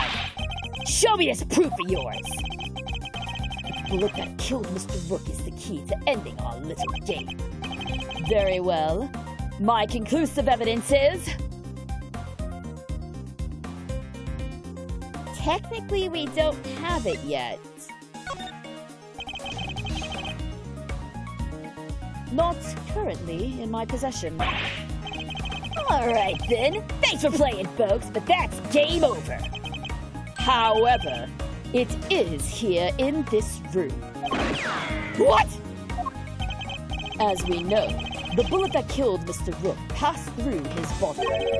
But where did it end its journey? Perhaps we should cast our minds back to an earlier conversation. After passing through his body, the bullet that took Mr. Rook's life then found itself lodged in the vest. He's right. If the president had been wearing that vest, things could have been a lot worse. But now, of course, we know that the so-called assassination attempt was a complete fabrication. The vest was prepared in advance, made to look as if it had been hit by a bullet. Which begs the question, where is the real bullet? I like it. Twist. This is good stuff, Edgeworth. Well, come on, then. Don't keep us in suspense.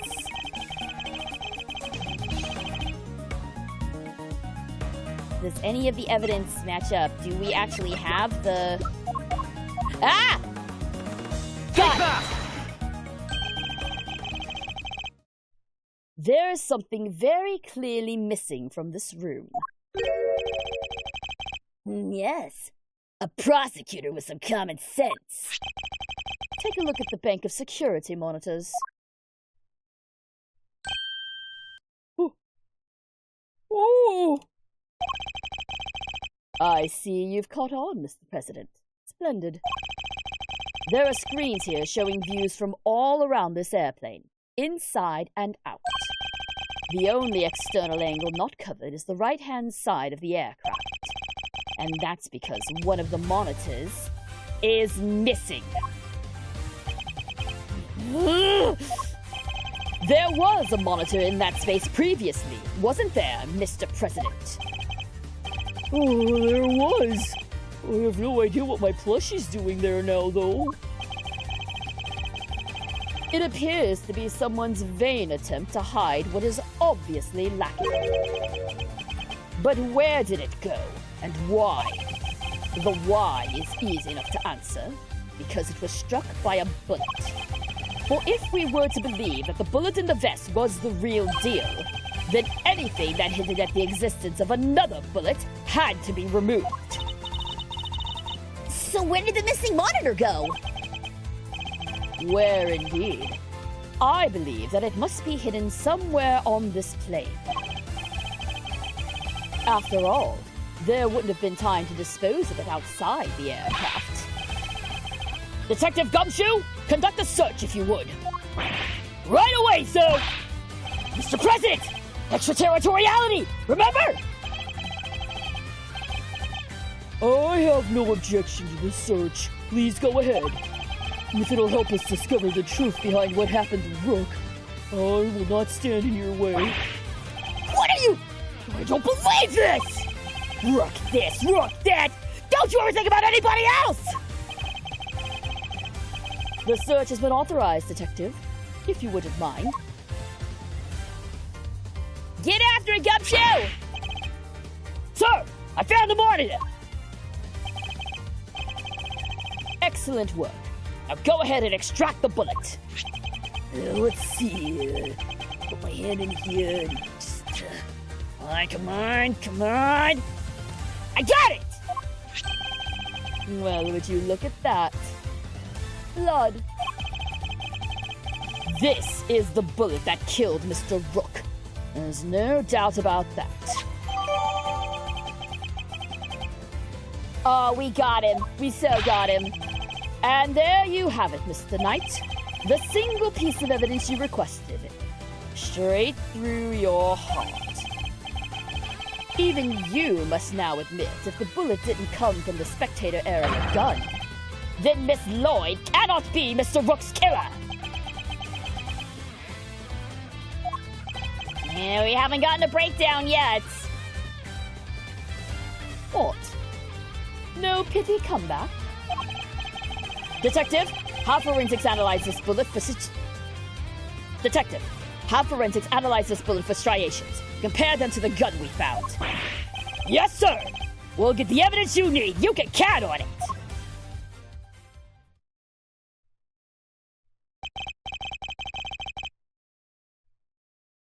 All right. Let's hear what forensics has to say. Why do I get the feeling that it's not over yet? Our findings are as follows, sir. Firstly, the blood on the bullet is indeed that of the victim, proving that it was the bullet that killed Mr. Rook. Secondly, we found Mr. Knight's fingerprints on the gun, probably from when I handed all that evidence over to him.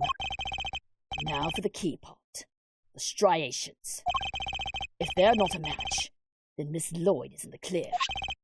Lastly, the striations on the bullet are a match with this weapon. What? How could that be? No way! Aw, come on! There's no doubt about it, sir. This is the gun that fired that bullet. How? Well, isn't that something? Conclusive proof that I was right. Aw, damn it! I thought we had him! It is starting to drag a little bit. Although I will say, the sprite of him twirling the gun is kind of cool in this view, gotta say. What's the matter?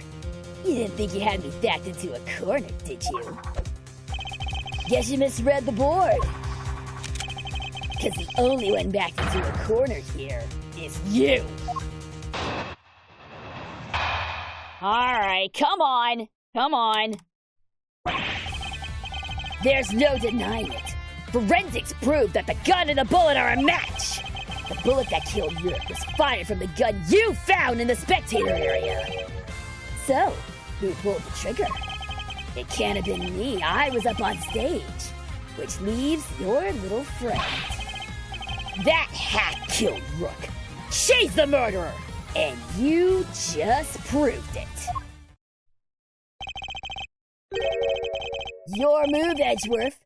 But just remember two things. One, where you found that gun. And two, which gun the fatal bullet came from. Whichever way you look at it, I can't have been the shooter. How did it come to this? Me and the president, we admitted to faking the assassination attempt. Now it's your turn to admit something. Who the killer really is. There's no way that Tabby did it, is there? Don't let him get to you, Kay. We just need to go over his statements again. There must be something further we can deduce from them. Okay, let's do this, Mr. Edgeworth. No denying it, forensics proved that the gun and the bullet are match. Oh, whoop. Press it, press it. Hold it! Did he swap guns when we handed the evidence over? Ooh, maybe. Maybe he did. Maybe he did. Ooh, Stumpy, clever boy. Clever boy. I like that theory. Let's see if that's right. No, that's... Objection! What was it you said? That forensics would back you up? How does it feel to be shot in the chest by your own conclusive proof, huh? Not so good, I imagine.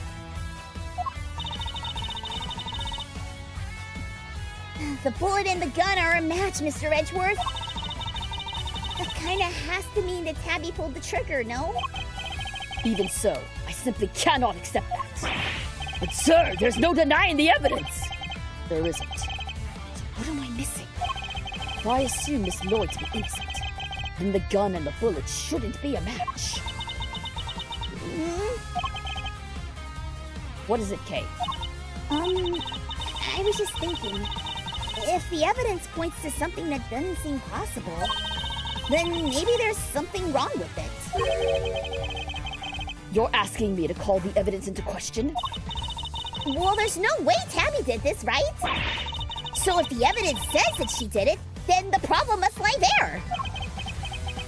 You seem very sure about this. Call it my great thief's intuition. Intuition, huh? Still, she could be right. I simply don't believe Miss Lloyd to be a malicious liar. Which means, as someone who believes that evidence is everything in court, the irony is not lost on me. But if I were to call a piece of evidence into question, it would have to be... Yeah, Stumpy, I think you're right. I think it is the gun. If something untoward is going on here, it would have to involve the weapon, not the bullet. After all, we only just recovered the bullet a little while ago. Furthermore, we know that Mr. Knight had an opportunity to handle the gun. Now hand over the evidence you have gathered, and remove yourselves from this plane. I'd do as he says if I were you, Edgeworth. This can't really be the end of the line, can it? Indeed, he had ample opportunity. There's no doubt that this gun is the weapon that was used in the crime. Which means it must belong to Bronco! This gun belongs to Mr. Knight. He switched them around. That has to be it! We got his ass! We got his ass! Let's get him!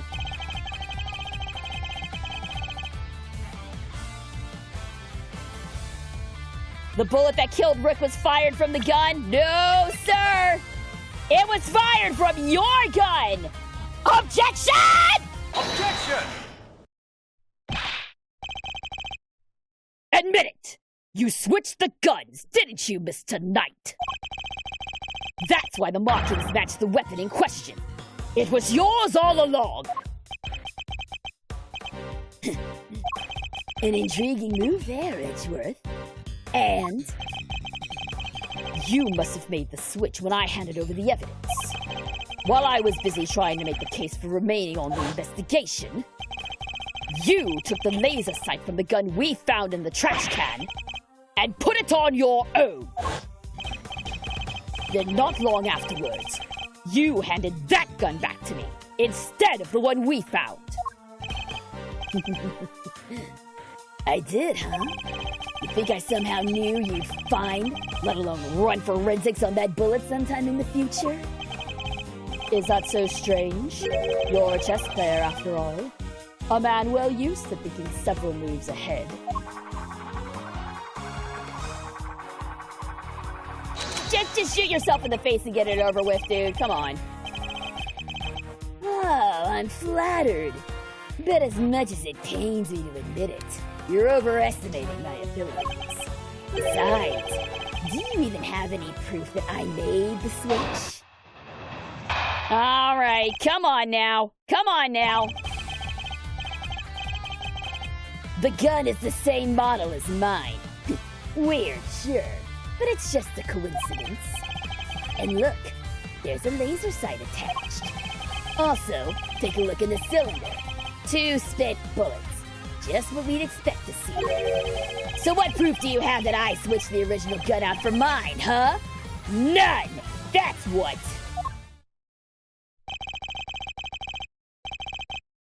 You say I'm overestimating your abilities?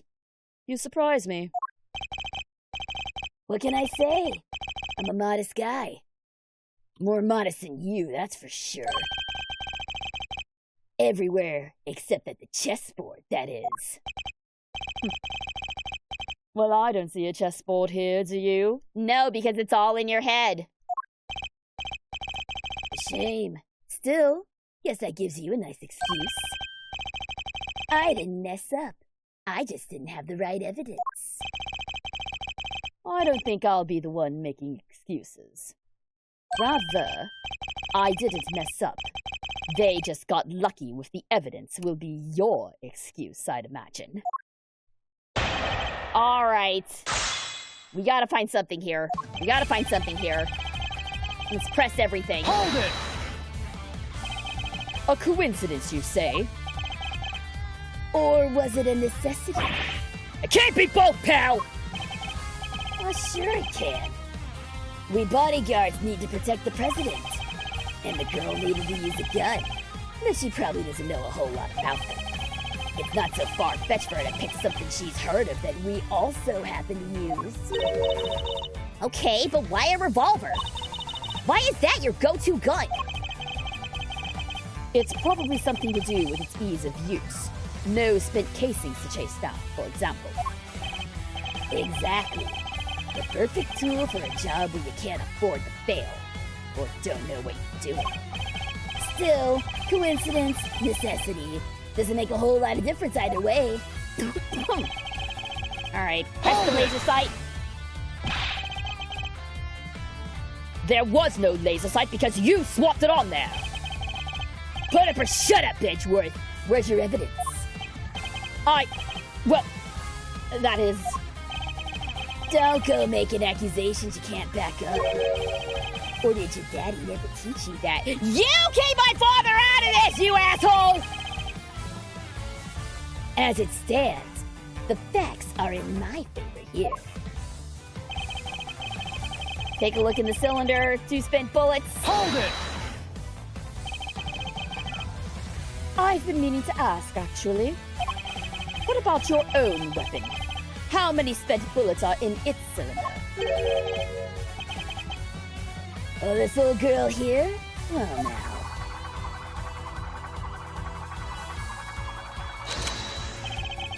I let loose a few rounds earlier, as you saw.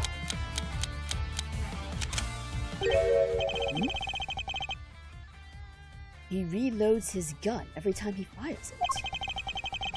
But even if I were to tell you how many times there were at the time, you'd have no way of verifying that. Of course. In order to swap the guns properly, you'd have to maintain the right number of bullets per gun. You didn't have the chance to put on any gloves, though.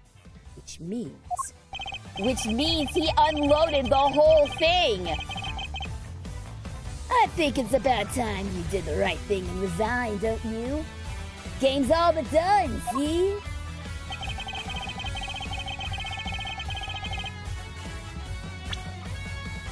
You didn't have gloves! You got fingerprints on the gun! We so got your ass! Objection! Objection!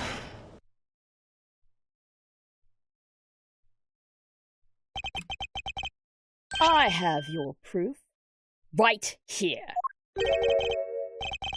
That's your proof? I think you've been working too hard, Edgeworth. Not the gun itself, the evidence it carries.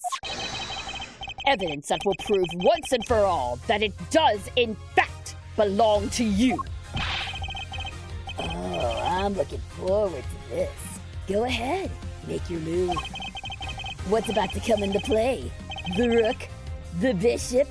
Not a pod, surely. The evidence the gun will provide takes the form of Fingerprints! fingerprints. Namely, your fingerprints, Mr. Knight. Objection! My prints? Of course my prints are on the gun. You handed it right to me when you gave up the evidence. How could they not be on there? Objection! What if I told you there are prints on a part of the gun that you shouldn't have touched at any point? What? Where? You can't prove that! Oh, but I can. There is a place where your fingerprints could never have been left if things happened as you say. Allow me to present the final piece of evidence that will bring our game to its rightful conclusion. The fingerprints have to be on the... I gotta be correct. I gotta be real correct here. On the cylinder. Here, look closely at the cylinder, detective. 2 bullets fired, but where are the prints we're looking for, sir?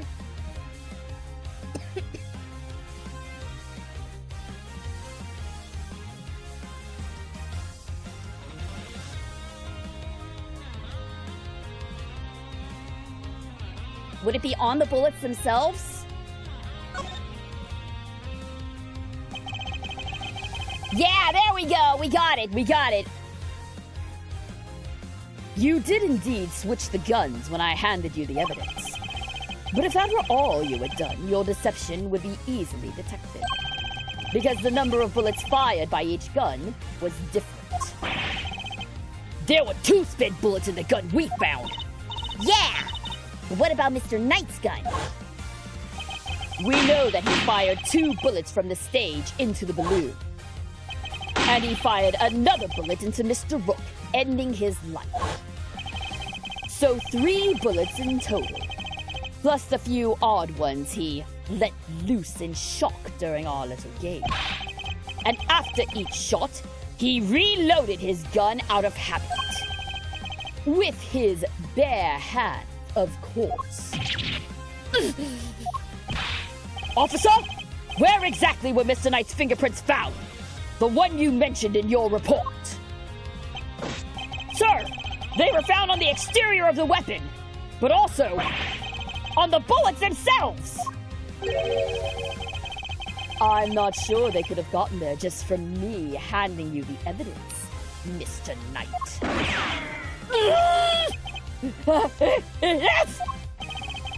And there we have it. Proof that you did indeed switch the guns. This gun, the one which fired the bullet that killed Mr. Rook, is yours! And in taking his life, you are the true assassin!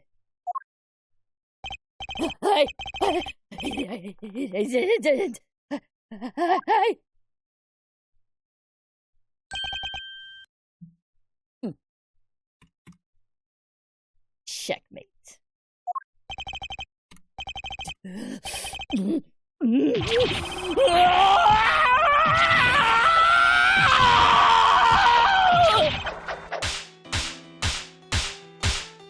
ow, ow, ow, ow!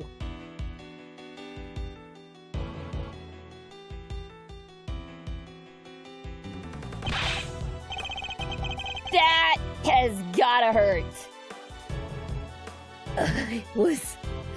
I was going to be the new chief of security! That blasted Rook! If it hadn't been for him, I would have been in charge by now! I would have been in control of the whole team!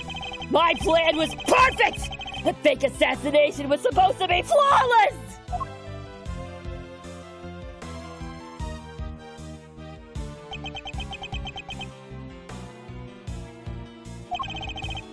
Detective Gumshoe. Right away, sir.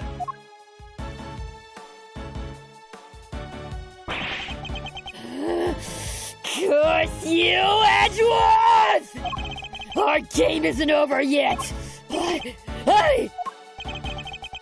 I'm afraid this is as far as we go for today.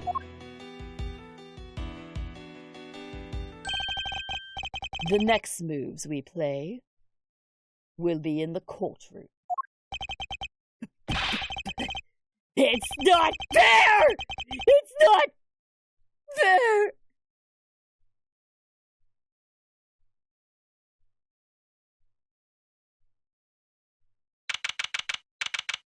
Nice wide, absolutely. Oh, he buffed up again. He took his he took his steroids again. He's fine, everybody. Mr. Edgeworth, I owe you a debt of gratitude. You exposed a murderer within the ranks of my own personal guard. I will not soon forget that. He's suddenly very presidential again, now that we're back outside the plane. I saw it, you know, when I first proposed the fake assassination to him.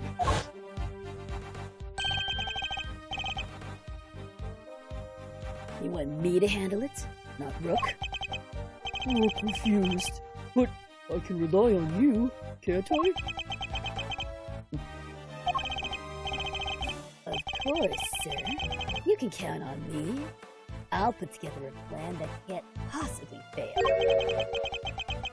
And he'll play his part like the pawn he is. The hatred in his eyes was plain to see. He despised poor Rook. I was not entirely comfortable about moving forward with Knight in charge of our little deception. Looking back, I think he sensed my discomfort. I can't help thinking I played a part in his decision to end Rook's life.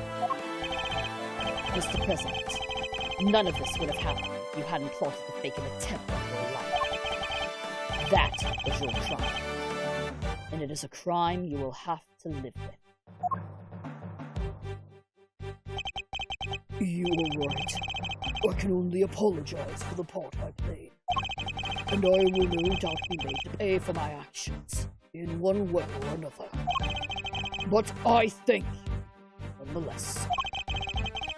You solved the riddle of Rook's demise, and for that, I shall be eternally grateful. I will be here in your country for a little while longer yet, but when I have returned home, perhaps you will visit us in Zhengba. You will always be welcome. Goodbye, Mr. President. I guess. Oh, thank you, thank you, thank you, thank you! Y'all don't know how grateful I am! All's well that ends well! Miss Lloyd, the accusations of murder made against you were, of course, entirely groundless. But the fact remains that you were a willing participant in the staged assassination attempt. The police will no doubt wish to speak with you about the matter. You should be aware that you may well be punished for your actions. No. And I'm awfully sorry about everything. Truly I am. I understand your desire for a scoop, but there are limits. There sure are. I got me some serious thinking to do. You did it, Mr. Edgeworth! That was something else!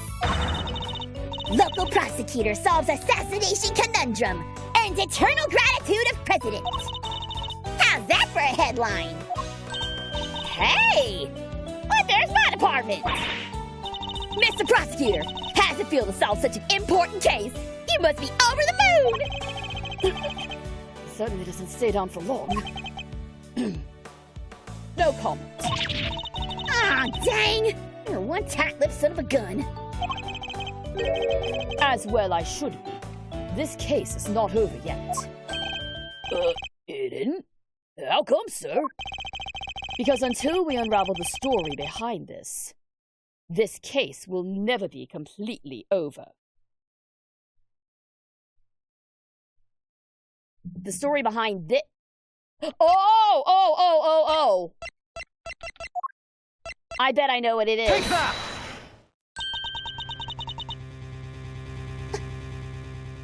The killer's calling card. Mr. DeKiller has yet to complete his assignment. You mean he might still try to murder the president? I hope I'm wrong.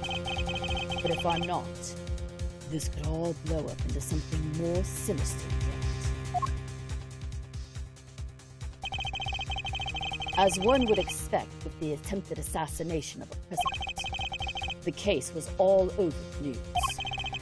And my preparation for Mr. Knight's trial were constantly interrupted by requests from the press. There wasn't a person in the land who didn't know about the case. Everyone was talking about it.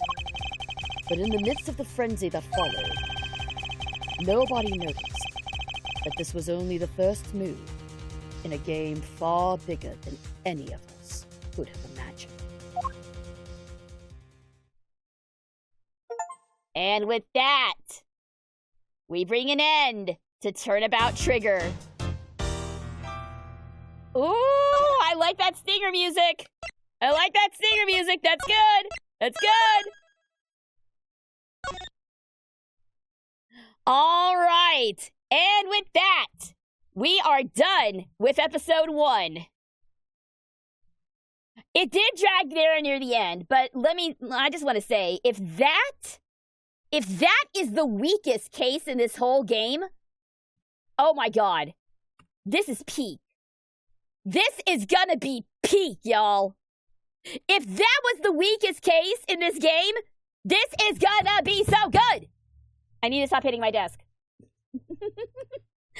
Unfortunately, we're gonna have to wait until we get into Captive Turnabout. We will not be doing Gay Lawyer Sunday for the next 2 Sundays.